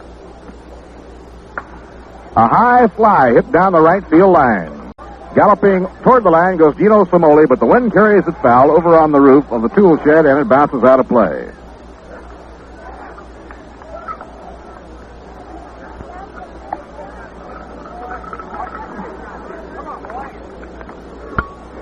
The Mets now have 10 runs on 9 hits. We're in the top of the 4th inning. Little Don Zimmer leading the Mets in RBIs down here with 8 RBIs in 14 ball games, and actually he hasn't played all 14. He's been in most of them, though. The batter is Jim Hickman with Don Zimmer on second. Well, Casey's been saying I've been mighty proud of my pitching, and I'm waiting for my hitters to break out, and they're breaking out today. Strike, a fastball on the outside corner, and Hickman is called out. In the fourth inning for the Mets, 1 run, 2 hits, no errors, 1 left on. At the end of 3.5 innings, the score here at County Mack Stadium in West Palm Beach, Florida, it's now the New York Mets 10 and the Kansas City A's 5. Now the last half of the fourth inning, and we'll watch to see if the A's have a pinch hitter coming up. They have been warming up a right-hander, veteran Gordon Jones, in the bullpen, and they have their pitcher, John Wyatt, who's been hit hard by the New York Mets, scheduled to lead off in the last half of the fourth inning. Place Ed Boucher at first base for the Mets now, replacing Gil Hodges.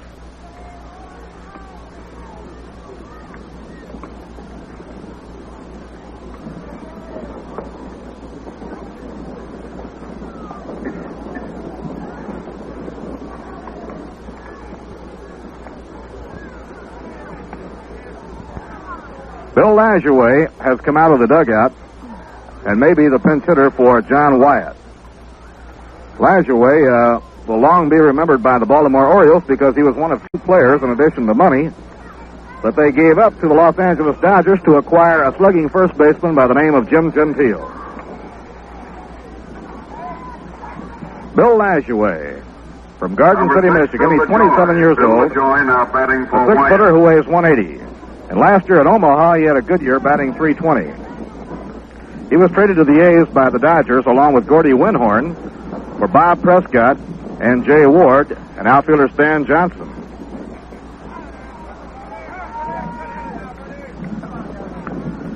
Bill Lajoie, left-hand hitter, waiting. Pitch is over for a call strike.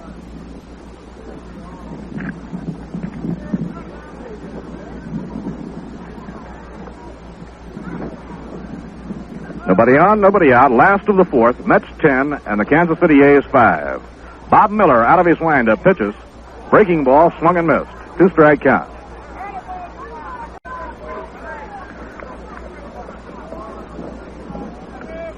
Tomorrow night, the Mets will be saying hello to one of baseball's nicest gentlemen, Mickey Vernon. Mickey now managing the Washington Senators. The game will be at Pompano Beach.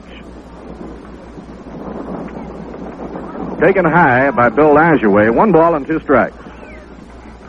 The speedy Dick Hauser, the leadoff hitter, waiting on deck, followed by Jose Tartabull.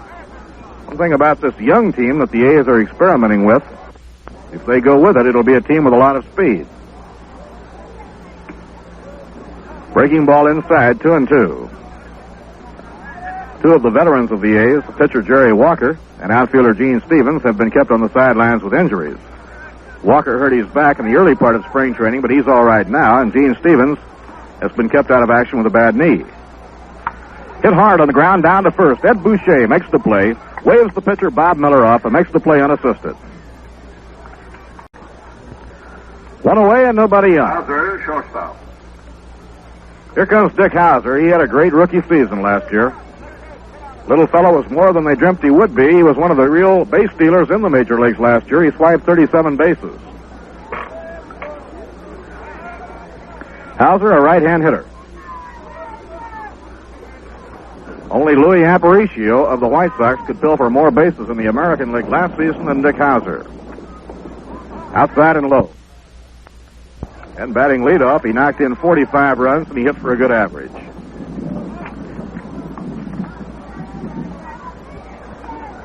Hauser 0 for 2 in the game. Looks it over. It's outside and low. Ball 2, 2-0.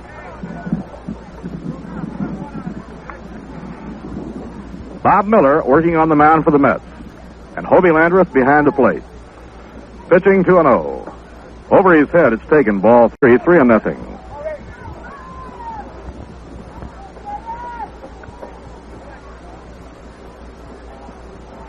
Last year, Kansas City played in a very spacious ballpark. They had the fences moved way back where they figured they would be out-homered by the opposition. The left field fence was about 380 feet. They're bringing it in this year. Ball 4, outside and low, and Miller walks Hauser on 4 pitches. And now, while Jose Tartabull comes up to hit, we'll pause for station identification. 810 on your dial, WGY, WGFM, Schenectady, the smoothest sound around. Bob Murphy along with Lindsey Nelson and Ralph Kiner from Connie Mack Stadium, West Palm Beach, Florida. The hitter is Jose Tartabull, the center fielder. He bunted for a hit in the first and lined to right field in the second. Left-hand hitter lines the ball hard into right, a clean base hit.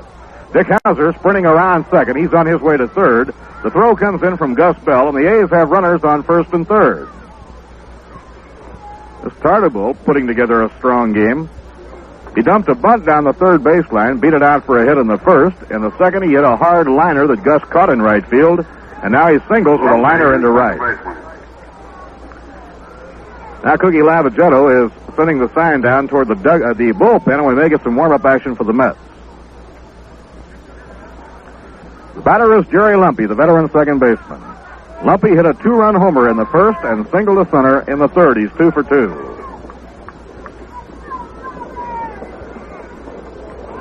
Jerry standing straight up and down, feet not too far apart, and up toward the front of that batter's box. A high foul ball off the fist, drifting over toward the crowd. It'll be out of play.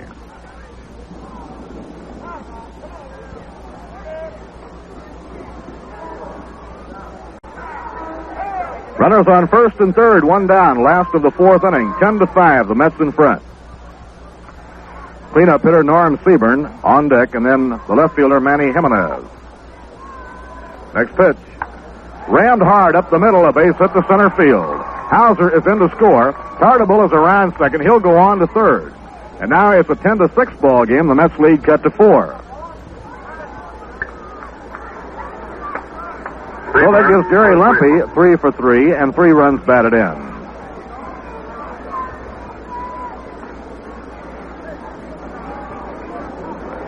Now we'll have the warm-up action in the Mets bullpen. Right-hander Bob Moorhead will start getting ready. The game continues at the beginning of side 3. The infield looking for the double play against the tall, rangy, hard-hitting Norm Seaburn. Seaburn has drawn a single to right field. Fastball on the inside corner, a call strike. Well, Seaburn was the key figure as far as the A's were concerned when they traded Roger Maris to the Yankees. And although he certainly has been far overshadowed by Maris, nonetheless, Seaburn has been Mr. Offense for Kansas City the last couple of years. Breaking ball taken high. 1 ball, 1 strike.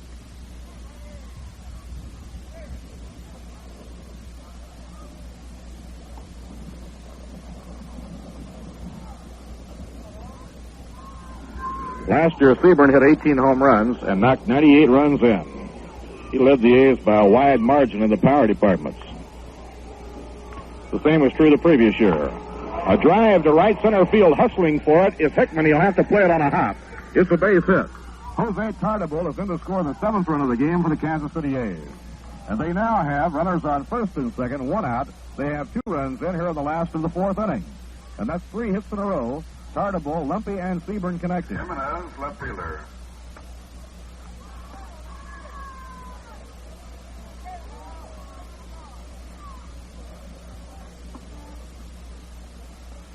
Now the batter is Manny Jimenez, the left fielder. Jimenez, a left-hand hitter, has singled to right, reached on a fielder's choice, which knocked a run in. This game now closing up. It's 10-7. The Mets lead cut to 3. Swing and a miss. A big riffle. And a breaking ball pitched in tight on Manny Jimenez. Jimenez, very strong looking. Left-hand hitter, feet wide apart. 17 home runs in the Coast League last year. Mets have the defense figuring him as a pull hitter as they swing around toward right. Runners on first and second, 1 man out. Line drive caught by Rod Canillo, thrown to Mantilla for the double play that retires the side. A hard line drive that went right to Rod Canillo, and Canillo pegs the ball to Mantilla for the double play that retires the side. In the 4th inning, Kansas City, 2 runs. There were 3 hits. No errors, 1 left on. So it's 4 innings complete. The score now at Connie Mack Stadium in West Palm Beach, Florida. The New York Mets 10 and the Kansas City A's 7. 4 inning totals in this slugfest. For the Mets, 10 runs, 9 hits, 1 error. They've had 3 left. Kansas City, 7 runs, 9 hits, 2 errors, and they've had 4 left on base. So both starting pitchers, John Wyatt and Bob Miller, were hit hard. And we'll have a new pitcher in the game now for Kansas City as the veteran right-hander Gordon Jones comes on. Jones, previously with the San Francisco Giants, then he came along to the Baltimore Orioles with Jackie Brandt in the exchange that sent Billy Lowe's and Billy O'Dell to the Giants. Brandt developing into a real star in the outfield for the Orioles. And year before last, Gordon Jones turned in a very fine job as a short relief man for the Birds. He started last year with the Orioles, but when the cut-down date came with the number of young pitchers on the staff, Paul Richards sent Gordon Jones to Rochester in the International League. Say, we hope you've got plenty of Rheingold on hand because, well, we're going to be playing ball again here in just a minute. So why not open up or order up a cold glass of Rheingold? It's beer as beer should taste.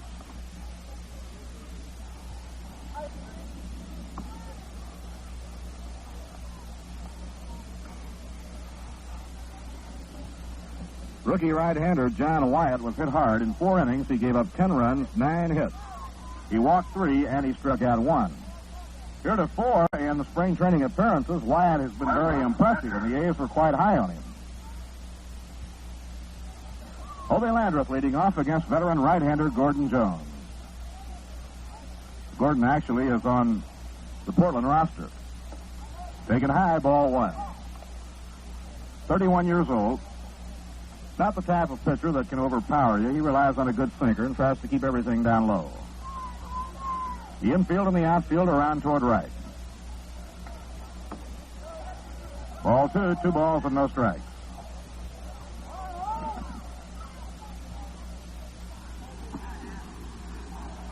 Neil Chrisley has come out of the on-deck circle, and Neil will hit for Bob Miller. Right in there for a call strike, 2-1 to Obie Landreth.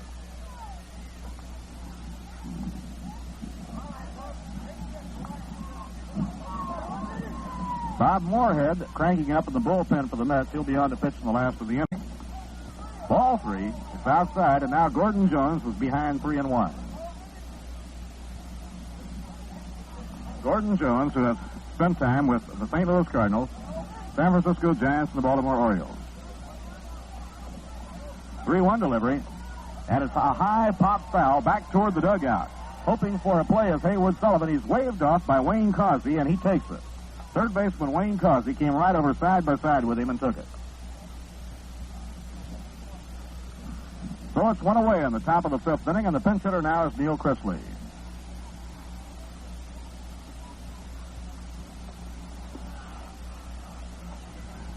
Veteran Neil Chrisley. Number 8, Chrisley. Originally started out in baseball in the Boston Red Sox organization. Batting for Miller. Neil looking for his first base hit in the spring games. He's been used by Casey as a pinch hitter down here. He has good power when he can get a hold of one. Now Gordon Jones looking into Haywood Sullivan for his sign. The right-hander winds and pitches. Strike on the inside corner. Jones pitched winter ball, and his arms seemed to gain in strength for him. He was striking out more hitters during the winter in winter ball than he normally had before. Breaking ball inside and low. 1 ball, 1 strike. Neil Chrisley hitting. Dick Hauser has swung way over towards second. Back on the rim of the center field grass. Jerry Luffy deep on the right side of the infield, and Norm Seaburn back deep. Swing and a miss on a fastball. 1-2 the count now on Neil Chrisley, who's up hitting for Bob Miller.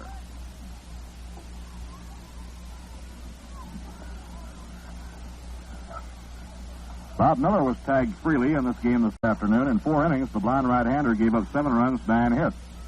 Sidearm delivery, swung on and missed. He struck him out. So Gordy Jones fans the pinch hitter Neil Chrisley. 2 outs, nobody on now in the top of the 5th. There's Felix Mantilla coming up. Shortstop. Felix has been up 3 times today and been on base 3 times. He hit a line drive in the first inning that the center fielder Jose Tartabull dropped for an error. Walk in the 3rd, later scored. Andrew walked again in the 3rd. The 3rd inning, the Mets had 11 men up. In the dirt, no damage done, nobody on, ball 1. Well, for a team that has played 6 consecutive low-scoring, 1-run ball games, the game today is quite in contrast. During those 6 games, there were 2 1-0 ball games. Line drive through the hole, a base hit to left field. And so Felix Mantilla is on base for the 4th straight time.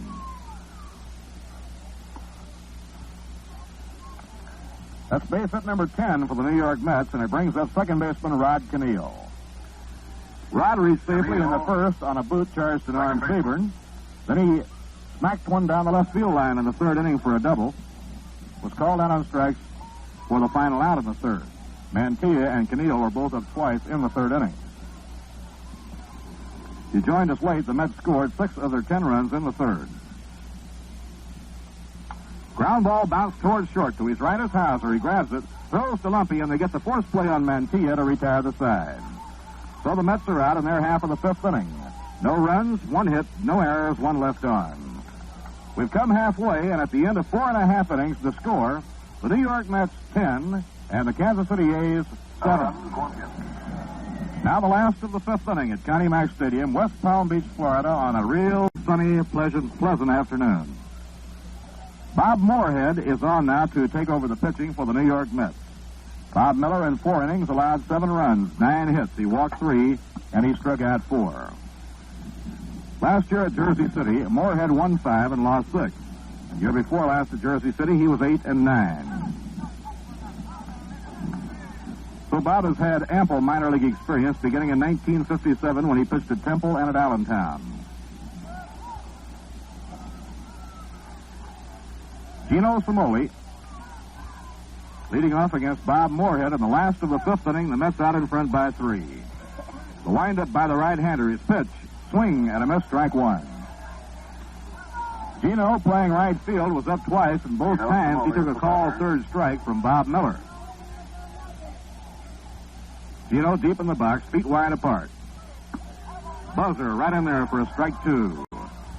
Gino Cimoli has a lot in common with many of the fellows on the New York Mets, and that he has played on some real good ball clubs over the last half dozen years and been a 4th or a 5th outfielder, and rightfully perhaps feels that he hasn't had every chance to play every day and really blossom out. Outside and low, 1 ball and 2 strikes.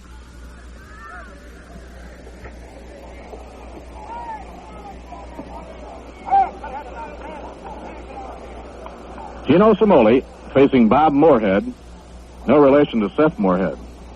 The windup and the pitch on the way. Taken, ball 2, and the count is even at 2-2.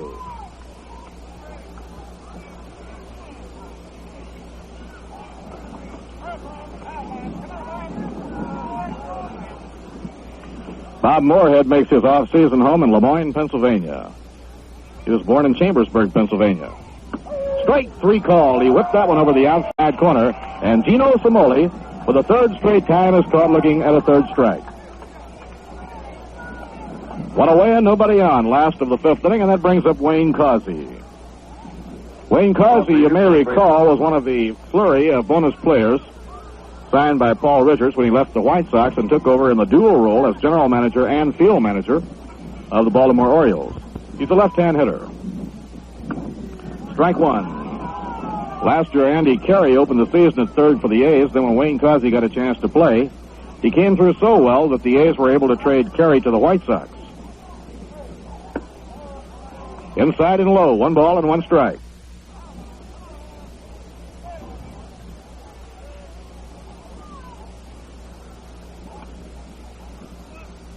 Bob Moorhead has good size, hard-throwing right-hander. He's only 24 years old. Now he winds, the pitch on the way. Ground ball on the right side of the diamond. Rod Keneal is up with it, pegs to Ed Boucher, and plenty of time for the out. 2 down. So Bob Moorhead, big blonde right-hander from Lemoyne, Pennsylvania, quickly disposes of Gino Cimoli and Wayne Causey. 2 outs and nobody on. The hitter is 6'4" Haywood Sullivan.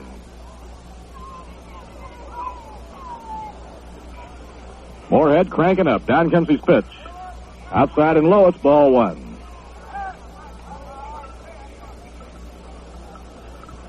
We have a broadcasting perch out in the open today, and I imagine that we're all 3 going to look like well-done Maine lobsters by the time the game's over. Outside and low, ball 2, 2-0 on Haywood Sullivan.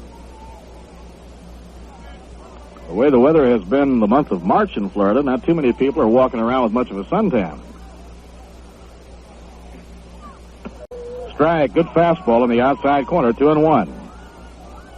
10-7 the score. The Mets leading in the game. We're in the last of the fifth inning.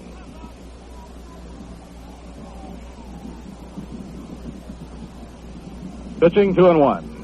Swing and a miss, and the count is even. JoJo White coaching at third, and Dario Lodajani on the lines at first for Kansas City. Eddie Lopat is the pitching coach, and Hank Bauer the manager. 2-2 pitch. He struck him out swinging. Very good inning for Bob Moorhead. He gets off to a good start. No runs, no hits, no errors, none left on. 5 innings complete, and the score, the New York Mets 10 and the Kansas City A's 7. Now we move along to the 6th inning at Connie Mack Stadium, West Palm Beach, Florida. Those of you planning to be with us tomorrow afternoon, the game will be at Pompano Beach against the new Washington Senators, managed by Mickey Vernon. The Monday game will be against the Baltimore Orioles at Miami Stadium. The Tuesday game in Fort Lauderdale against the New York Yankees. Then after the Tuesday game, the Mets and the Dodger plane fly back to the other coast to their home base, St. Petersburg, Florida. Now here we go, along to the 6th inning. A fellow coming up to the plate who hit a lot of home runs. And coming up to the mic, a man who hit a tremendous amount of home runs, Ralph Kiner. Thank you, Bob Murphy. All set to go in the top of the 6th with the New York Mets out in front by a score of 10-7. And the first batter, Gus Bell, left-handed batter against Gordon Jones, who came on in relief of John Wyatt. Jones, a right-hander, to the left-handed batter. First pitch is called strike one. John Wyatt worked the first 4 innings, giving up all 10 of the runs in the ball game, 6 of those coming in the 3rd inning for the Mets, and then he allowed in that time, over his stint, 9 base hits. Gordon out with a slow curveball. It's outside, ball 1. 1 ball, 1 strike. Jones so far has worked 1 inning. He's given up 1 hit. Last year with Rochester, he had a .500 record, 8 wins, 8 losses. Strike call, a fastball through in the outside corner. 1 ball and 2 strikes. Gordon Jones started his career back in 1949 with Fresno. Started out in the St. Louis Cardinal organization. He's 31 years of age right now. 6'1", 190 pounds. Lives in Sacramento, California. Sidearm fastball, swung on a miss, strike 3. So Jones picks up his 2nd strikeout, getting Gus Bell for out number 1 here in the 6th. Dave Wickersham is now warming up in the bullpen for Kansas City. Thomas, left fielder.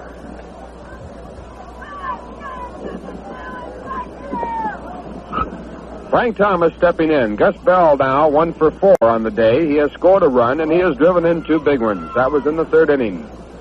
Frank Thomas coming in. Perfect day, 2 for 2. Also a walk. He scored 3 times, and he's driven in 1. First pitch to Big Frank is a slow change of pace, ball 1. Jones does not throw hard, as Bob Murphy told you earlier. Relies on a sinking fastball, throws a knuckleball, and fools around with a slider. There's a slow curveball bouncing in the dirt, ball 2. Getting by the catcher, Haywood Sullivan. 2-0. Mets lead by 3 runs. Top of the 6th inning. Frank Thomas came on in the game, batting .333. He had 6 runs batted in.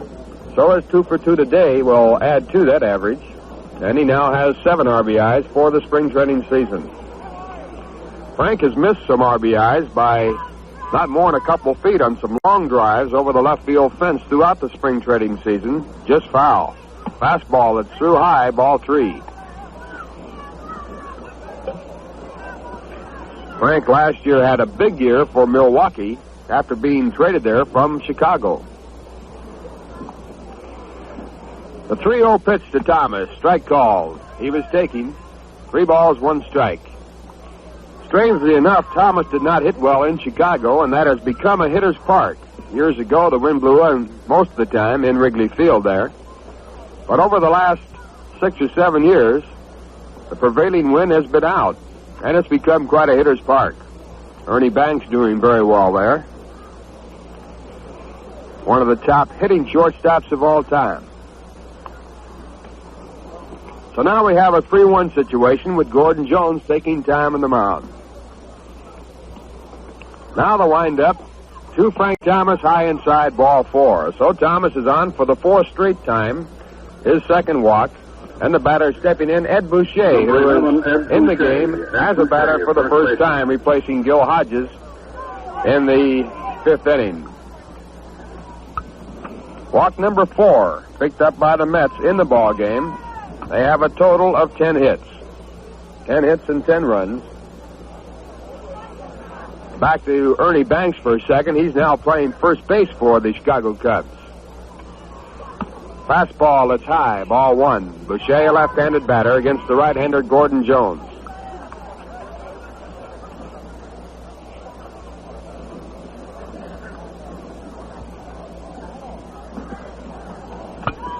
Jones stretching, comes back with a slow curve, ball 2.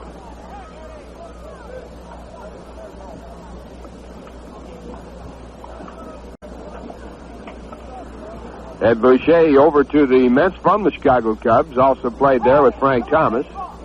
Had his best years with the Philadelphia Phillies. Left-handed batter with a slightly open stance right on top of the plate. Next pitch is low, ball 3.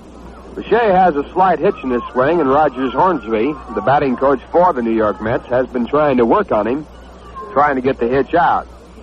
I've found over my period of baseball that trying to get a hitch out of a swing is almost impossible. It's something that's just born in. Down too low with a fastball, ball 4. That moves Thomas up 90 feet down to second base. Boucher gets first free. And the batter now, Don Zimmer, and he's had quite a day. Zimmer, third baseman. Zimmer, a perfect day so far. A single and a run batted in the first inning. A double and a run batted in the third inning. He also scored in that inning. And a double on a hit-and-run play to drive in a run in the 4th inning. 3 for 3. Don executed a perfect hit-and-run play with Frank Thomas on first base to drive Frank all the way in from first base. Curveball outside, ball 1. Zimmer, a right-handed batter. Mets now with runners at first and second. They lead 10-7. And there's one out here in the top of the 6th. Dave Wickersham still throwing in the bullpen for Kansas City. Next pitch to Zimmer, swung on a miss. A vicious swing, strike 1. 1 ball and 1 strike, and Sullivan now going out to talk it over with Jones. Evidently, he was crossed up in the signs. Haywood Sullivan, one of the all-time great football players for the University of Florida, now catching for Kansas City, started his career with the Boston Red Sox.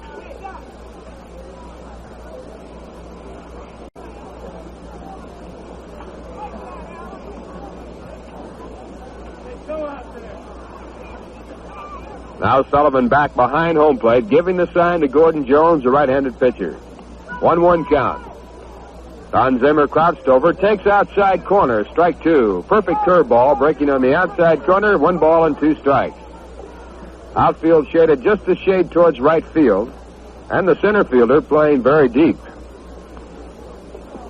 Zimmer chased him all the way to the 383-foot mark in center field with a double. There's a ground ball down to the shortstop. It goes on through into left field. Coming around from third base, Frank Thomas. And going to third base, Boucher. The throw there, not in time, and Zimmer holds it first. Well, we'll have to wait and see how that scored. It scored an error. They had no chance at 2. The ball was a fairly tough chance, and Hauser going over to his right, got to the ball, but it went on through. So that adds a run to the 10 that the New York Mets have. The score now 11-7, and runners are now at first and third, and Jim Hickman the batter.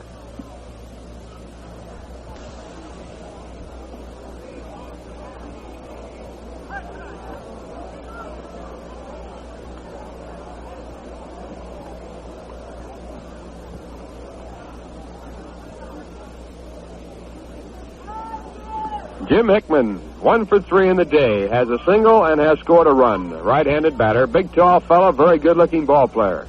First pitch to him is up high, ball 1. As Bob Murphy told you earlier, this fellow showed us a great arm yesterday on a fine throw from left field. has very graceful actions in the outfield, runs very smoothly, throws very well. And if he can hit, he can really add to his future. There's a pop-up in foul territory. The first baseman, Seaburn, coming over and making the catch. The runners hold. So that's out number 2 as Hickman goes down, and that brings up Hobie Landreth, the catcher.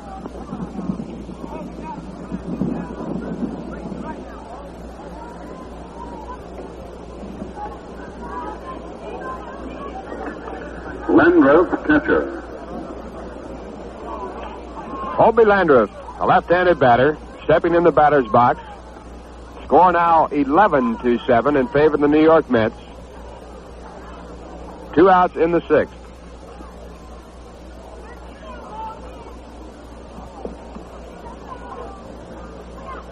First pitch to Hobie is a strike called, and we pause now for station identification.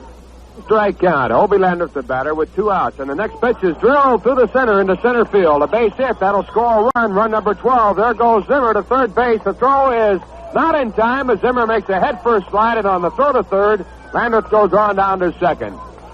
Zimmer with a fine head-first belly slide, getting in there, beating the throw, just barely beating the throw.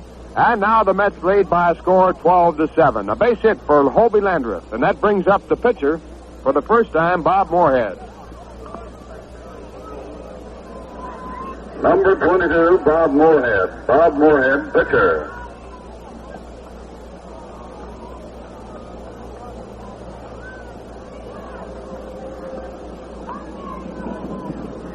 Two runs in the 6th inning with 2 outs. Moorhead, a right-handed batter, in the batter's box.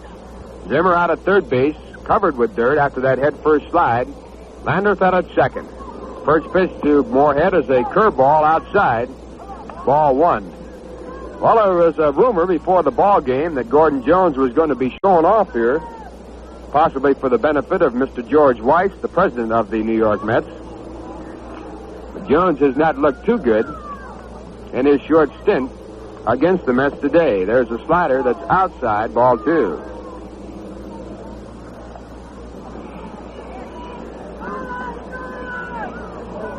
Wind blowing very strongly towards right field. Jones able to wind up with runners at second and third. Comes back to the plate. The ball's hit off of the end of the bat down to the first baseman, Seaburn. He takes it all by himself, unassisted, to retire the side. In the inning for the Mets, 2 runs on 1 hit, 1 error, 2 men left. And the score at the end of the top half of the 6th inning, the New York Mets 12, the Kansas City Athletics 7. Score of the ball game now 12-7 in favor of the New York Mets. The Mets now with their biggest run-scoring output of the spring training season, of their history, actually. And they had their biggest inning to date in their very short career. They scored 6 big runs in the 3rd inning, sending 11 batters to the plate. Bob Moorhead on the mound for the New York Mets. Getting ready now to work to the Kansas City Athletics leadoff man. Gordon Winhorn now batting. And we have a pinch hitter for the pitcher, Gordon Jones. Gordon Winhorn. And he takes the first pitch by Moorhead. It's outside, ball 1. Winhorn last year was with Los Angeles, the Los Angeles Dodgers, and he hit .242 and 33 times at bat. Also played at Omaha for the Dodger organization. He lives in Phoenix. Next pitch to Gordon, hit hard to Zimmer's right. He dives, knocks the ball down, has no play, and that should go as a base hit. Zimmer made a good try knocking the ball down, actually saved it from going for 2 bases, as Winhorn is an exceptionally fast runner. Winhorn had some fine seasons for Denver in the American Association. So a base hit by Winhorn, officially scored, and a batter stepping in, Dick Hauser. First base hit off of Moorhead. Hauser now taking on the corner at the knee. Strike 1 call.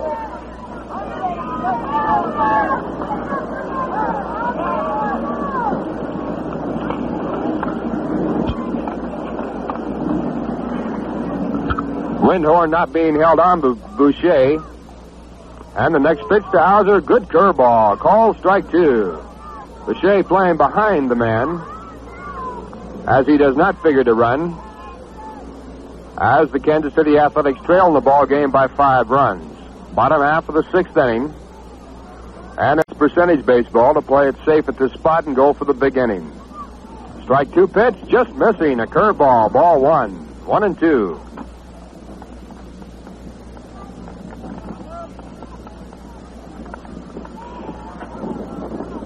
Hauser 0 for 2 was retired on a good play in the 1st inning by Zimmer at 3rd base.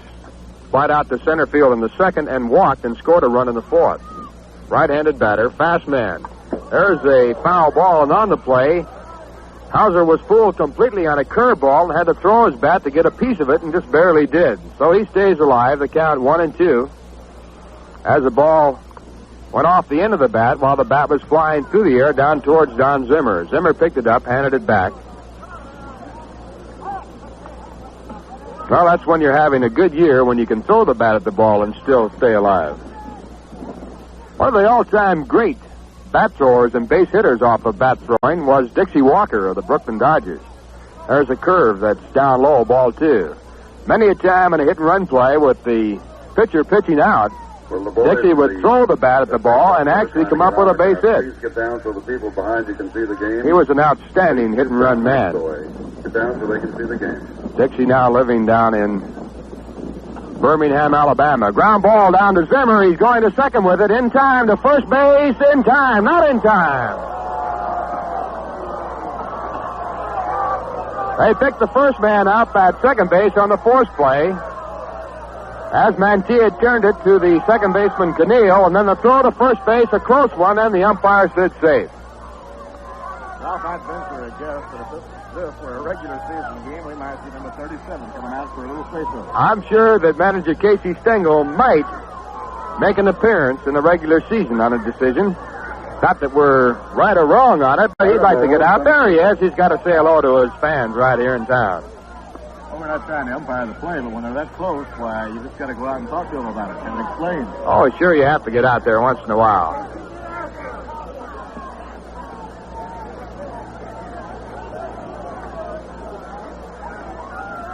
So if you're scoring, Windhorn is out 6-4. Dick Hauser is safe in the force play at second. There's one out, and the batter stepping in, Jose Tartabull. Left-handed batter, he takes the strike. Tartabull played at Victoria last year, hitting .304. In this game, he is 2 for 3. Bunted for a base hit in the 1st inning and scored a run. Then lined one to right field that was caught in the 2nd. Then singled to right field in the 4th and scored a run. Pitch is outside, ball 1. 1 ball, 1 strike. Tartabull looks like a pretty good prospect.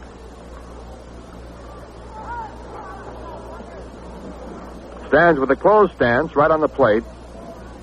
Holds his bat high in a vertical position.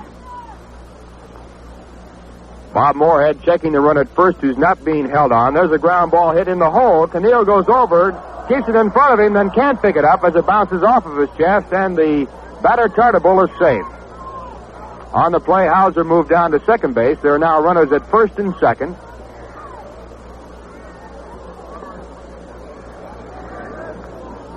And we're waiting now to see how they score the ball. Here's second baseman.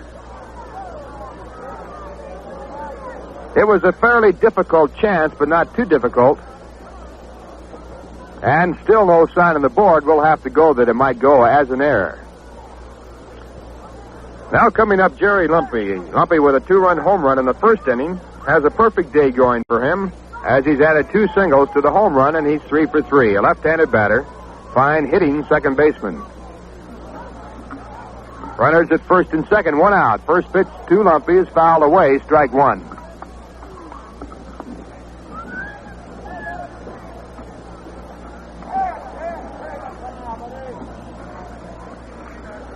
Now Lindsey Nelson, returning from a short trip down to the press box, has informed us that it was scored as an error.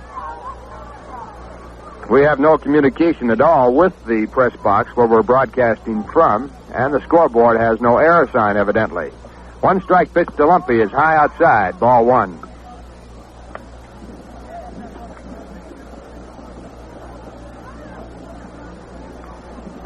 Lumpy last year batted a fine .293 for the Kansas City Athletics.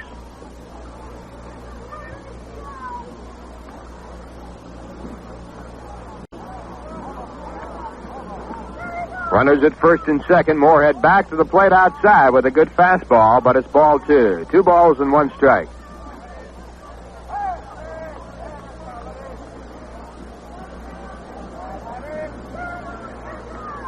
Moorhead in his first jam since he has been in the ball game. He came on in the 5th inning to replace Bob Miller. He has yet to give up anything that looks like a big hit. He has allowed 1 so far. That was off the glove of Zimmer. Now the next pitch is lined to center field. This could drop in. The center fielder Hickman comes in, traps it, comes up with the ball, and now going over to third base after holding up to see if the ball would be caught was Dick Hauser. So on the play, the runners move up 1 base. They are now loaded up. And the batter stepping on is Norm Seaburn. That was a fine play by Hickman in center field, charging the sharply hit line drive. He got it on the trap. The umpire had to give the sign to indicate it was trapped and not caught in the air. And holding up on the bases, the runners did have a chance to move up 1. So now Moorhead in his first big jam, and Lumpy steps in. Lumpy now 4 for 4. Make that Seaburn steps in. Lumpy now 4 for 4 with his base hit. Seaburn also a perfect day, 2 for 2. Checks on a swing, but it's called a strike. Curveball by Moorhead. Norm Seaburn walked in the 1st inning, then singled to right field in the 3rd and singled to center in the 4th. Last year he had 296 for the Kansas City Athletics. Wears glasses, bats from the left-hand side. Bases loaded. Moorhead into the full windup. Comes back with a slider that's ball 2.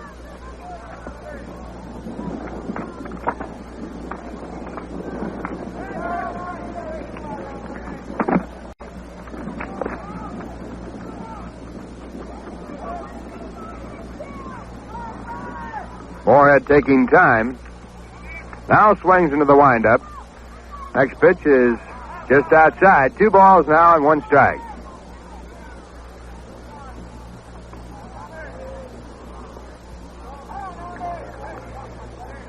Kansas City has a 3-game win streak going for them, as has the New York Mets. They have an 8-5 record this spring. Moorhead now into the full windup, comes back with a curve, and it's fouled away, strike 2. 2 balls and 2 strikes. 1 out, the score 12-7 in favor of the New York Mets.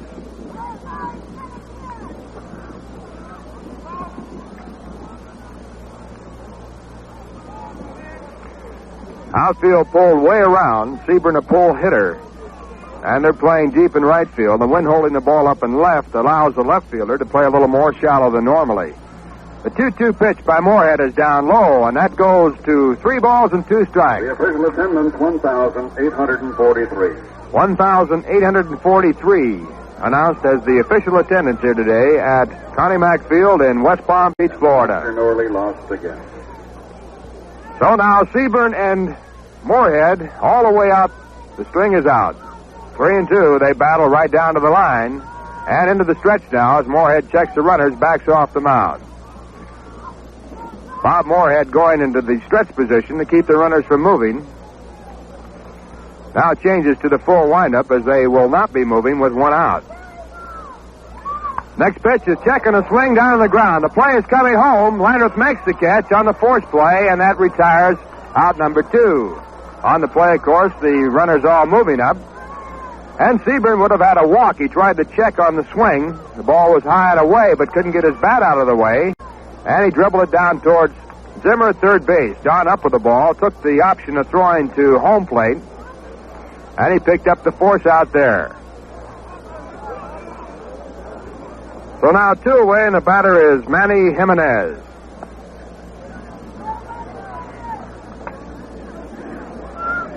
Jimenez, left fielder.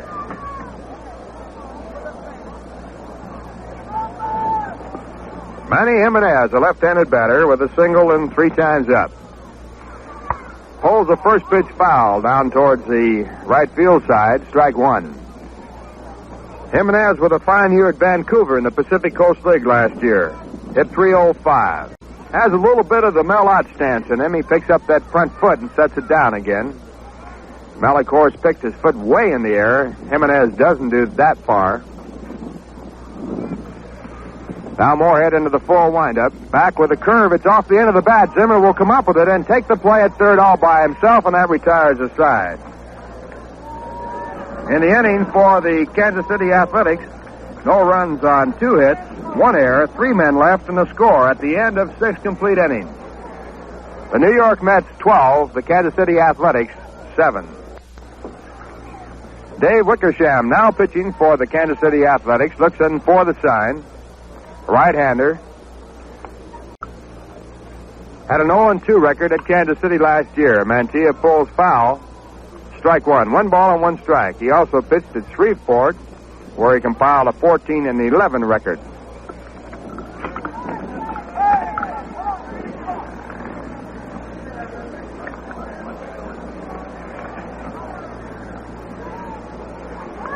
Wickersham, 26 years of age, 6'3", comes back to Mantilla with a slider. He jumps high in the air as Mantilla hits it back through the box, hauls it down, throws over to Sebring at first, and he gets his first man. The pitcher, number 26, is Wickersham. Wickersham now pitching for the Athletics.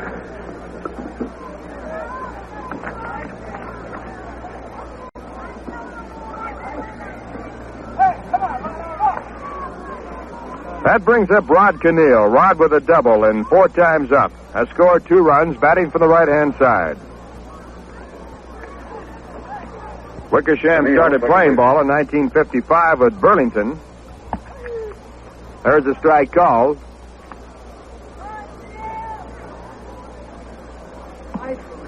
Sitting down right below us, Mrs. Joan Payson, who threw a very fine party for the ball club last night.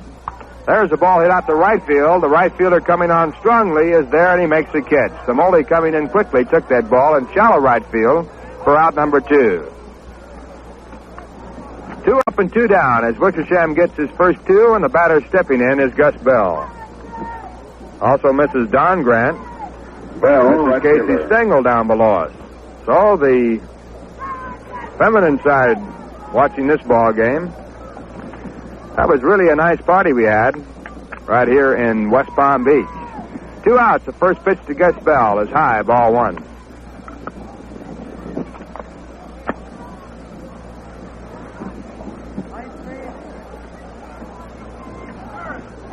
Wickersham back to the big left-handed batter with a slider that's down low, ball 2. Ralph, I didn't realize you were such a big shrimp scampi fan the last night at that party. Oh, you'd have to go for shrimp scampi the way that tasted. You were doing a pretty good job in there yourself. You didn't pass up anything. Oh, I had both feet in the trough. I gotta admit that. Oh, you were swinging away with both hands. 2-ball pitch is called, strike 1. 2-1. Don't let our sidekick get away with too much either. He was in there pretty good, too. You know, he's kind of a sprinter at that table. I think you and I are kind of stretch runners. He's a sneaky eater. You got to watch him all the time. He's not doing much talking, and he's eating all the way. Foul tip, strike 2. 2-2. And we had background music with Louis Efferrap doing the singing. That's gone too far, though.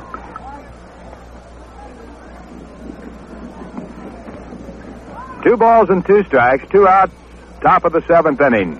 Mets have a lead of 5 runs. It's 12-7. Gus Bell, the batter. Wickersham with the 2-2 pitch, a curveball that's low, and the count goes full, 3-2. Gus has 1 hit. That drove in 2 runs, a single to center field, and 4 times up. 3-2 pitch to Gus is outside and high, ball 4. That puts Gus at That puts Gus at first base and brings up Frank Thomas. Thomas, left fielder.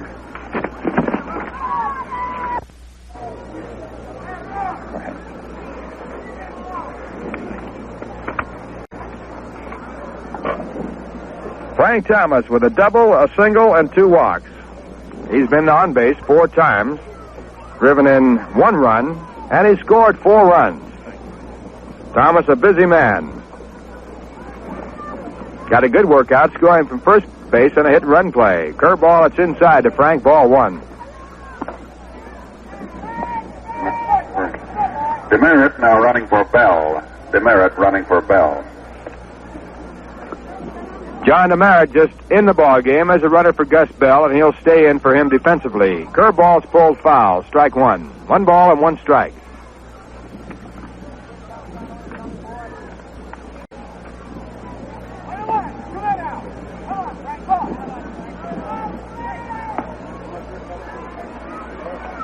Warming up in the bullpen for the Mets, Joe Christopher, so possibly Casey will give his veterans a little rest here. Another ball game coming your way tomorrow. Swing at a curveball. It's down in the dirt. Strike two. Thomas Poole went for it. 1 ball and 2 strikes. Tomorrow the Mets will play the Washington Senators for the first time. And that game will come your way from Pompano Beach, Florida. As the Mets make their swing around the east coast of the Florida state. Monday, they'll be playing in Miami against Baltimore. There goes the runner, Demeritte. The foul tip will bring him back, and the count will stay at 1-2. Thomas swinging at that ball, fouled it off the end of the bat. Demeritte coming back to first base. Frank is having a very good spring, and an awful lot of the hopes of the Mets will be resting on his big bat.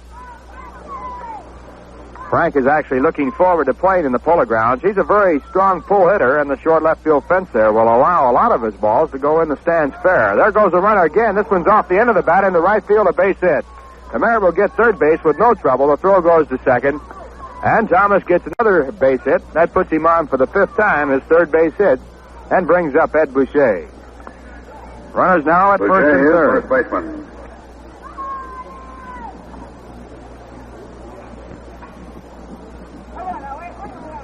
Boucher replaced Gil Hodges. Gil had gone 0 for 2. Gil had driven a run in with a sacrifice fly in the first inning. Boucher walked in his only time at bat and scored a run. Now running at first base for Frank Thomas, Joe Christopher. Running for Thomas. Christopher.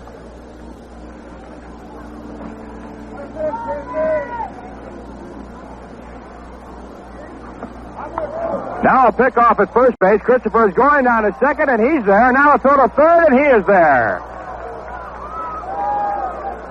Christopher with a lead broke from first base. They had him in a trap play, and when Seaburn took too much time, Christopher beat whatever could have happened at second, got in there safely, and then the runner at third base, Demeritte, down the line, almost got picked off as a long throw came over to third, but he slid back in safely. So now the runners at second and third, as Christopher played heads-up ball, took advantage of a lapse on the Kansas City pitcher's side. Actually, we can't blame the pitcher too much. It was one of those plays. Wickersham on the mound will go into the full windup, and his first pitch to Boucher is down and outside, ball 1. That'll go officially as a stolen base for Joe Christopher.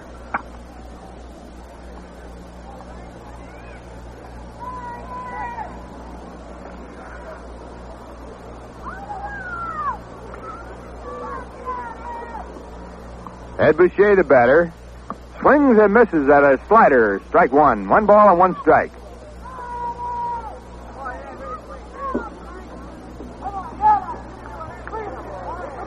"12-7 game. Mets lead it. Top of the 7th inning.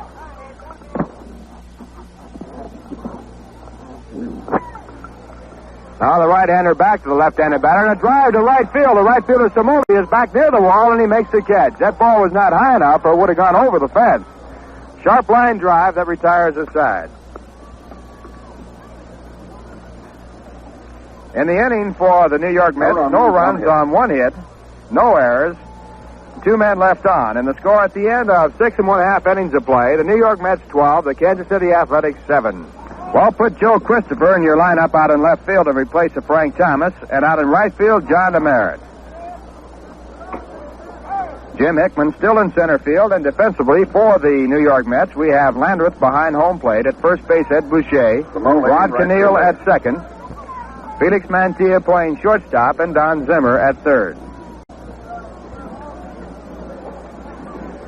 And now the first batter for the Kansas City Athletics, Gino Samoli. He takes inside, ball 1. Bob Moorhead on the mound for the Mets. He replaced Bob Miller in the 5th. 1 ball pitch to Samoli is lined to the second baseman, Canneel. It's off his leg. He goes back, picks it up, can't make the play at first base, and Samoli will get a base hit on that, I'm sure. That ball was rifled, a shot to the second baseman's right. Canneel went over. The ball bounced off his thigh. He did block it enough to get a hold of it, and about 3 steps, but had no chance to make a play at first. Third baseman. So Somoli, after striking out 3 times, gets a base hit, and that brings up Wayne Causey, the third baseman.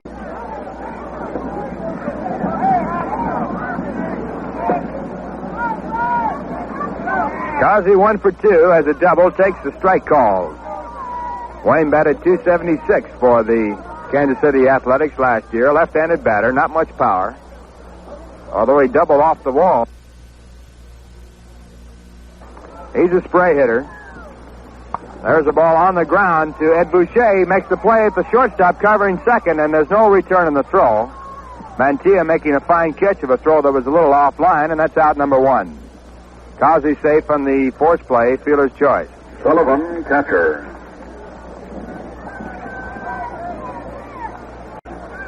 That brings up Haywood Sullivan. Big catcher, 0 for 3. He struck out twice and grounded out to the shortstop.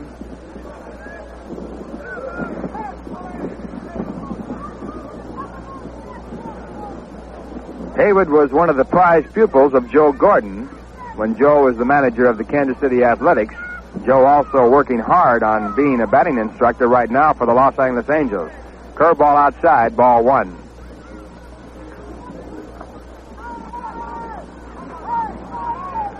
Sullivan last year hit .242 for Kansas City.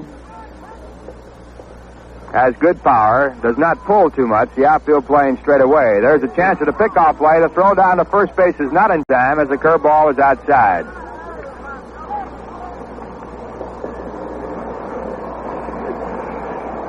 Wayne Causey at first base, not being held on by Ed Boucher. 12-7 game. The Mets lead it, bottom half of the 7th. Moorhead back to Sullivan with a curve. It's ball 2. Down too low. 2 balls and 1 strike. Ralph, I guess we're going to check our time. We'll see boards going by. That train's always on time. The 4 o'clock, huh?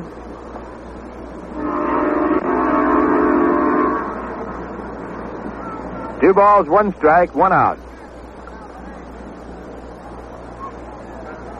Bob Moorhead with a pitch that's lined in the center field, but Hickman will move over. He does. Makes the catch for out number 2. We pause now for station identification.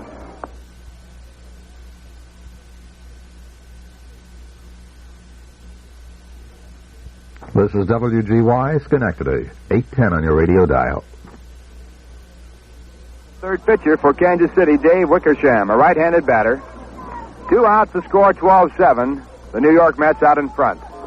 Runner at first base, and there's a bunt down the third base side, but Zimmer was in on it. He saw it all the way, comes up with the ball, makes the throw to first base, and they get their men. Heads up ball by Don Zimmer, and that retires the side in the inning for the Kansas City Athletics. No runs, 1 hit, no errors, 1 man left, and the score at the end of 7. No runs, 1 hit. The New York Mets 12, the Kansas City Athletics 7. Right, Bob Murphy, and Don Zimmer steps into the batter's box. What a day this fellow's had. He's single, he's doubled twice, he was on an error, he's driven in 4 runs. A great afternoon for Don Zimmer. Right-hand batter, and he's facing Dave Wickersham, who is the 3rd hurler of the day out there for manager Hank Bauer's Kansas City Athletics. The top half of the 8th inning as Wickersham has the sign. Winds and fires, and it's a call strike 1. Bill Kinnaman of the American League calling balls and strikes behind the plate this afternoon. Paul Pryor of the National League at first, Joe Linsalata of the American League at second, and Tom Gorman of the National League at third. That pitch is low and outside. It's ball 2 to Don Zimmer. He'll be followed by Jim Hickman.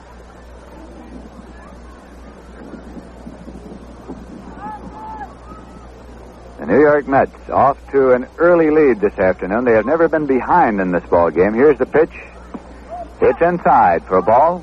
The Mets scored 3 runs in the top half of the first inning. The Kansas City A's scored 2 in the bottom of the first to make it 3-2. But then the Mets had their big inning in the top of the third when they got 6 runs. Kansas City came right back in the bottom of the third and got 3. There's a pitch that's low. 3 balls and 1 strike to count to Zimmer. The Mets got another in the top of the 4th. The A's got 2 in the bottom of the 4th, and then the Mets got 2 more in the top of the 6th, and that's been all the scoring. That pitch is high, and Zimmer is on base for the 5th time today. Throwing a base on balls from Wickersham. And that brings up Jim Hickman. Jim Hickman flied to right, singled to drive in 2 runs in the 3rd inning, struck out and fouled out to the first baseman. Jim Hickman, part of the speed outfield that manager Casey Stengel now has in the ball game. The 3 outfielders he has in the ball game right now can move, they can throw. A fine defensive unit that he has here to protect the lead going into the late innings. Dave Wickersham into the stretch. Zimmer leads. Here's the pitch to Hickman. It's a called strike. Hickman, Christopher, and Demerit are the outfielders in the ball game in the lineup right now for manager Casey Stengel's Mets. Hickman started the ball game and has been in there all the way. Christopher came in place of Frank Thomas. Demerit came in place of Gus Bell. Here's a ground ball to the shortstop. Dick Hauser up with it, bobbles it, can't make a play. It ran up his sleeve. Both runners are safe. As Hauser came over, it simply ran up his sleeve, and Hickman is on the bobble. Zimmer safe at second, Hickman safe at first, and catcher Hobie Landis coming up. Left-hand batter.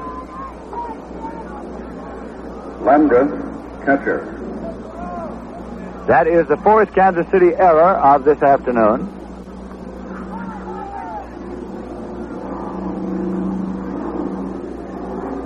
It is 12-7. Perhaps you can hear the plane coming directly overhead. Has there been anything that hasn't been through here this afternoon?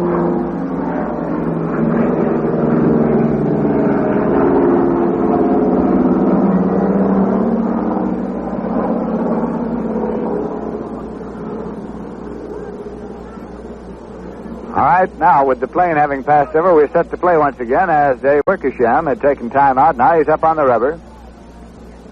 Checks the runners. They're going. There's a foul ball. Off to Hobie Landis. Out of play, and that'll bring him back. Zimmer and Hickman off and running on the pitch.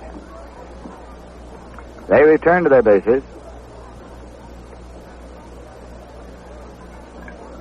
Lindsay, one time I was playing down in Mexico, and they held up the game, and coming through the center field fence was one of those little push carts with 2 guys going up and down, one on each side, pumping it right through the ballpark. Maybe we'll see that again here today. I tell you, I wouldn't be surprised at all. Don Zimmer at second. Jim Hickman at first. There is nobody out for the Mets, and Hobie Landis up there. He is 1 for 4 this afternoon. He drove in a run with a single in the 6th inning. And now, catcher Haywood Sullivan wants to go out and check a sign with Dave Wickersham. Do that in a hurry. He comes right back. 1 strike count to Landis on the foul ball.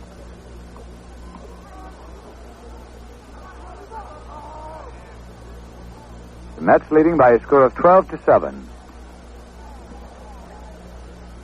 Pitch is high and away and popped out of the glove up into the air, but Haywood Sullivan managed to corral it. No advance. 1-1 now. This is, of course, the most runs scored by the New York Mets in a baseball game. Previously, the high was 8 against the Chicago White Sox. They have 12 now against the Kansas City Athletics. Dave Wickersham checks and fires. And there's a drive going into center field, well up into the air. Tartabull comes over, has it now, tagged up. It's Zimmer at second, digging for third. A throw across the diamond. Zimmer head first in there. And grabs onto the bag. Don Zimmer with that exciting on-your-chest slide into the bag. A la Pepper Martin, Yogi Berra, and a number of others. So he has tagged up and moved to third after the catch of the fly ball to center field. And it's going to be Bob Moorhead hitting for himself. His turn, and he's going to hit. Runners at first and third now. Hickman at first. Zimmer at third. Bob Moorhead is a right-hander all the way. It's been a sunny afternoon all the way here in West Palm Beach, Florida at Cunnimac Field.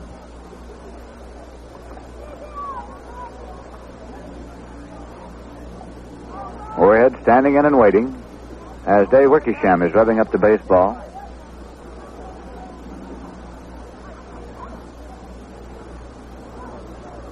Here's the stretch and the pitch. Bunts it, tips it off right into the big glove of Haywood Sullivan. So it simply goes to strike one. As Moorhead is trying to lay it down. Trying to bunt it down to first baseline. He brings Zimmer in from third and to move Hickman on up to second. 12-7 ball game. You never get too many.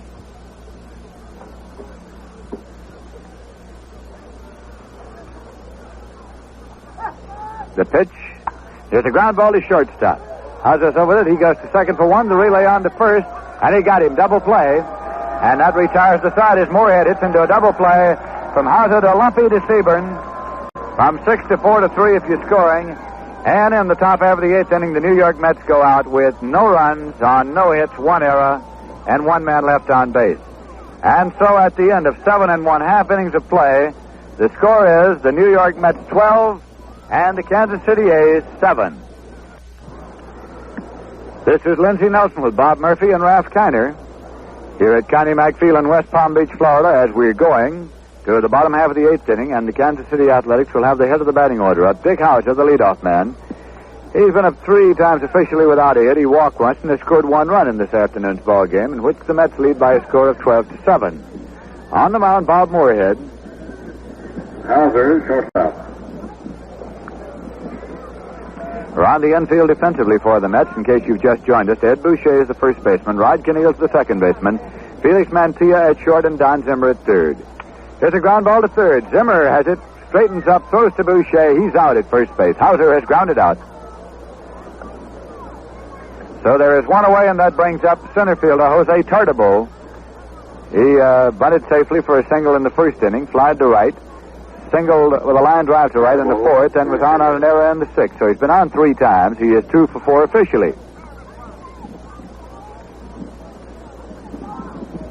Pitch is in there for a called strike one. Give it a little hop, skip, and jump. But it was a called strike.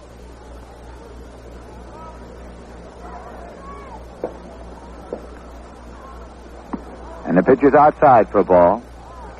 We're at Connie Mack Field in West Palm Beach, Florida, and as Ralph kind of told you, one of Connie Mack's finest products is seated here this afternoon watching the ball game. Hall of Fame catcher Mickey Cochran, seated behind the plate here and has been watching the ball game throughout. That pitch is inside. Ball 2. It's 2-1.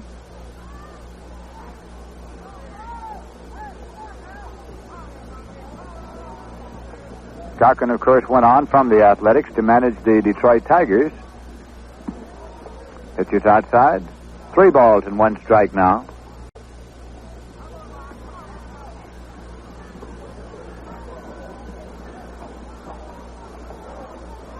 Three and 1 with 1 man out.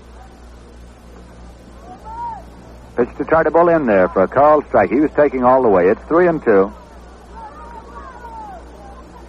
As has been the case with a number of playing managers, one of the greatest attributes that manager Cochran had was the fact that he had a catcher named Cochran also. Here's a ground ball going to first baseman Ed Boucher. He fields it, makes the play to Moorhead covering. He's out at first base. Tartabull grounding out from Ed Boucher to Bob Moorhead, the pitcher covering. 2 men out, and Jerry Lumpy's coming up. Lumpy is 4 for 4 today. He's had a big day. He hit a home run, a 2-run homer in the first inning. He singled in the third. He singled a drive and a run in the fourth and singled in the sixth. 4 for 4, Jerry Lumpy.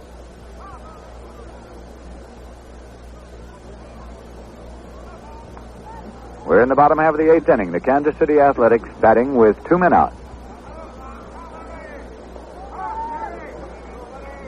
Bob Moorhead into the windup and the pitch down. There is a fly ball going to center field. Hickman is digging in. Keneal is digging out. Hickman seems to have it lined up. He's underneath. He takes it on the run. Bob Moorhead gets the Kansas City Athletics out in order in the bottom half of the eighth inning with no runs on no hits, no errors, and nobody left on base. And at the end of 8 full innings of play, the score is the New York Mets 12 and the Kansas City A's 7.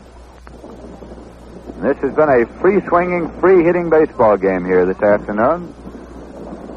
Something of a change for the New York Mets, who have been used to playing them very close to the vest and either barely losing them or eking out the victory. Either way you look at it, it's exciting baseball. And that's the kind you'll see at the Polo Grounds all season long as National League Baseball comes back to the city of New York on April 13th, with the Pittsburgh Pirates coming in for a single game on Friday, April 13th. Another single game on Saturday the 14th, and a big doubleheader at the Polo Grounds on the 15th. Felix Mantilla is at the plate now for the New York Mets. He's been on base 4 times this afternoon. And there's a drive going deep to left center field. Could be an in-betweener, and it's got to be just that. Mantilla turns first, digs for second.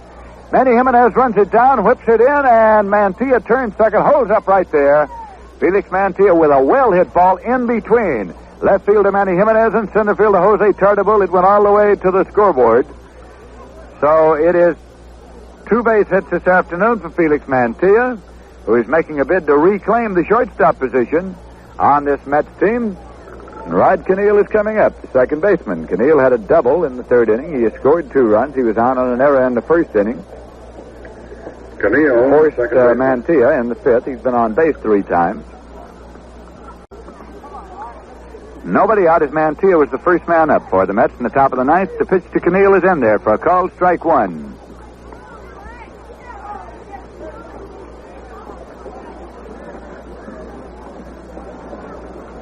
Dave Wickersham, the Kansas City pitching. Herb Mulford is now throwing in the bullpen for the New York Mets. Herb Mulford. Pitch is low, and it's ball 1. 1 ball and 1 strike.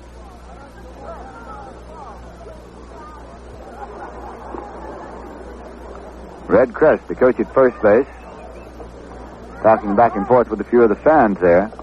We noticed a moment ago when Gino Simoli beat out a base hit. There's quite a Simoli fan club here in West Palm Beach. There's usually a Simoli fan club, wherever. And he's been around. 1 ball and 1 strike to count to Rod Keneal. Has a foul ball coming out of play. 2 strike count. 1 ball and 2 strikes.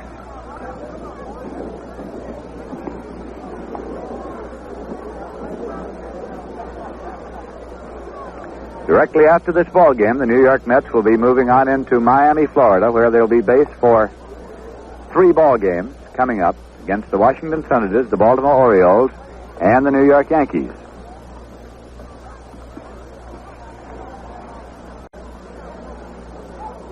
Keneal swinging the bat as Wickersham checks Mantilla at second.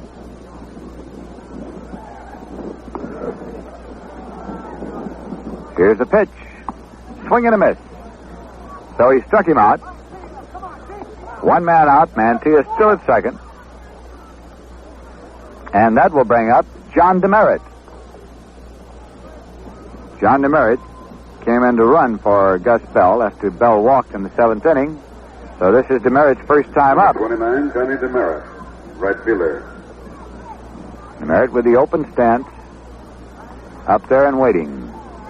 Here's the pitch, and there's a ground ball to third, taken down there by Kazi. He throws over to first in time. Now Mantilla is going to third, to throw back to third. He's safe at third base. So, John DeMeritt is grounded out, 5-3 if you're scoring from Wayne Kazi to Norm Seaborn. And Felix Mantilla waited until the throw started across and then advanced to third on the play. So there are 2 men out. Mantilla's at third, and Joe Christopher is coming up. Christopher ran for Frank Thomas after Thomas singled in the 7th inning. Lots of speed. Number 23, Joe Christopher, left fielder. Top half of the 9th inning. The New York Mets at bat and leading in the ballgame by a score of 12-7.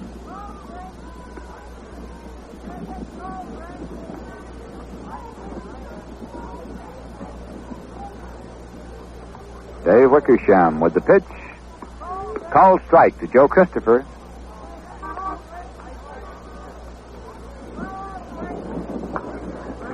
And the Pittsburgh Pirates are making their stretch drive to win the pennant in 1960, and then, of course, they went on to defeat the New York Yankees in the World Series.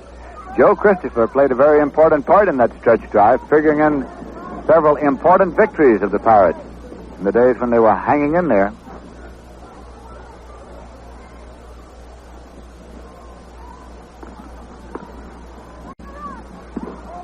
Pitch is low. It's 1-1.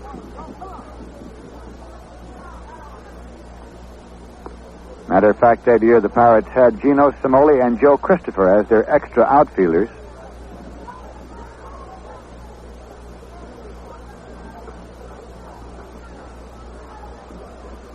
Wickersham rubbing the ball up, taking a moment here. No particular hurry. Felix Mantilla is on at third. There are 2 men out, and the count is 1 ball and 1 strike to Joe Christopher.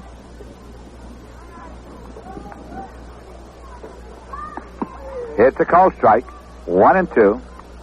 As we have noted, the Kansas City Athletics next year will be training in North Miami, Florida. They have signed a 10-year contract to train there, and rumor has it, of course, that Lou Perini is going to move his Milwaukee Braves into here, West Palm Beach, since he has a housing development nearby. That has been the persistent rumor even before the announcement that the Athletics were going to train at North Miami. Now, Howie Nunn is throwing in the bullpen also for the New York Mets, along with Mulford. There's a pitch outside to Christopher. It's 2-2. 2 balls, 2 strikes. Official paid attendance here this afternoon, 1,843, turning out on a sunny afternoon to see the New York Mets and the Kansas City Athletics.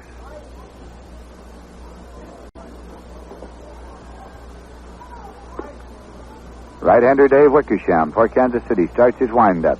Pumps twice. Now he is set. That's a little nubber down to the third baseline. Fielded by Wickersham with a bare hand. Throws over to first base. Not in time. The run is scored by Mantilla as Christopher is safe at first base, beating it out for a base hit.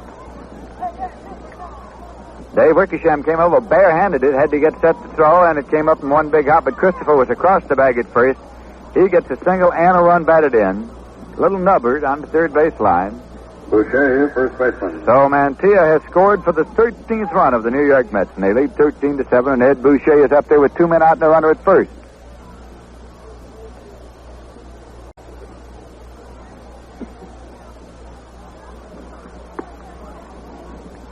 Wickersham checks. There's a ground ball going through the hole into right field for a base hit. Christopher turns second, digs for third. Samoli fires the ball across, and Christopher safely into third base as Dick Hauser, the shortstop, cut it off.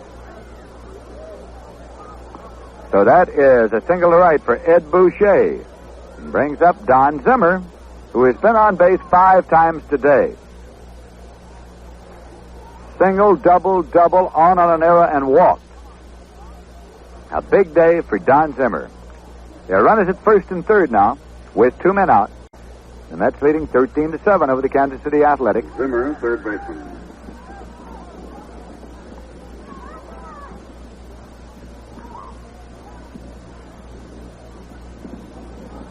Charles Wickersham, the right-hander, has the sign now. Checks the runners, pitches inside to Zimmer, and now it's Boucher on a delayed steal. He's caught in a rundown between first and second. Christopher has crossed the plate, and now Boucher is tagged out.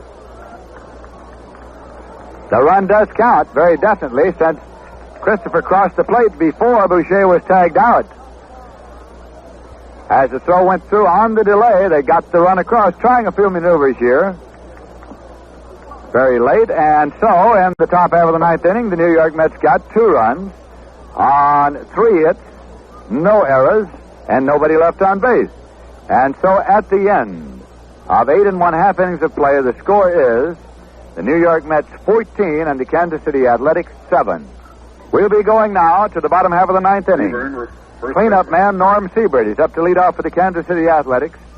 Bob Moorhead, the pitcher, on the mound for the New York Mets. Winds and fires, and the pitch is outside to Sebring. Sebring walks, single, and forced Hauser, so he's been on base 4 times. 2 for 3 officially, and the walk. Low and inside. It's ball 2 to Norm Sebring. He'll be followed by Manny Jimenez and Gino Samoli.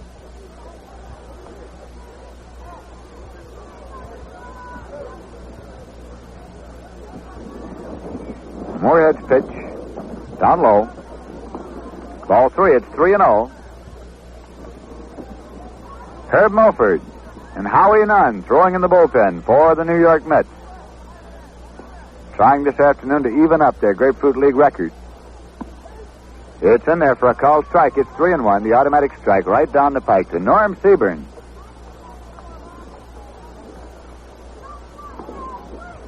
There's a ground ball going to the right side. Fielded by Boucher. He's going to play it to Moorhead covering, and he's out at first base. So Sebring goes out 3-1 if you're scoring from Ed Boucher to the pitcher Bob Moorhead covering. That'll bring up Manny Jimenez Tomorrow afternoon, we'll be at Pompano Beach to bring you the New York Mets and the Washington Senators. They're managed by Mickey Vernon.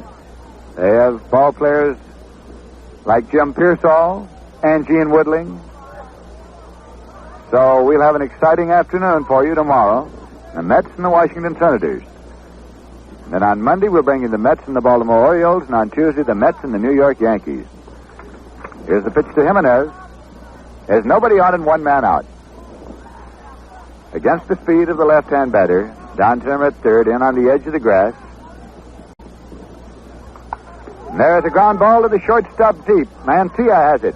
Sidearms it to first to Boucher. He's out. So, Manny Jimenez hit the ball hard, but directly at Felix Mantilla, who sidearmed it over to Ed Boucher at first there. 2 men out. Gino Cimoli is coming up. Right now, the New York Mets are 1 put-out away from having even their Grapefruit League record at 500, 7 wins and 7 losses. Bob Moorhead brings it inside for ball 1 to Gino Cimoli. The New York Mets lead here by a score of 14-7 over the Kansas City Athletics, and we're in the bottom half of the 9th inning. Has a fly ball going to right field. It is sending John DeMerit back. He's near the wall. DeMerit takes it over his shoulder for the out. That ends the ball game as Cimoli flies out deep to John DeMerit near the wall and right. And so in the bottom half of the 9th inning, Bob Moorhead has managed to get the Kansas City Athletics out of their order with no runs on no hits, no errors, and nobody left on base. We'll have the summary in just a moment. Right now, the final score, the New York Mets 14 and the Kansas City A's 7.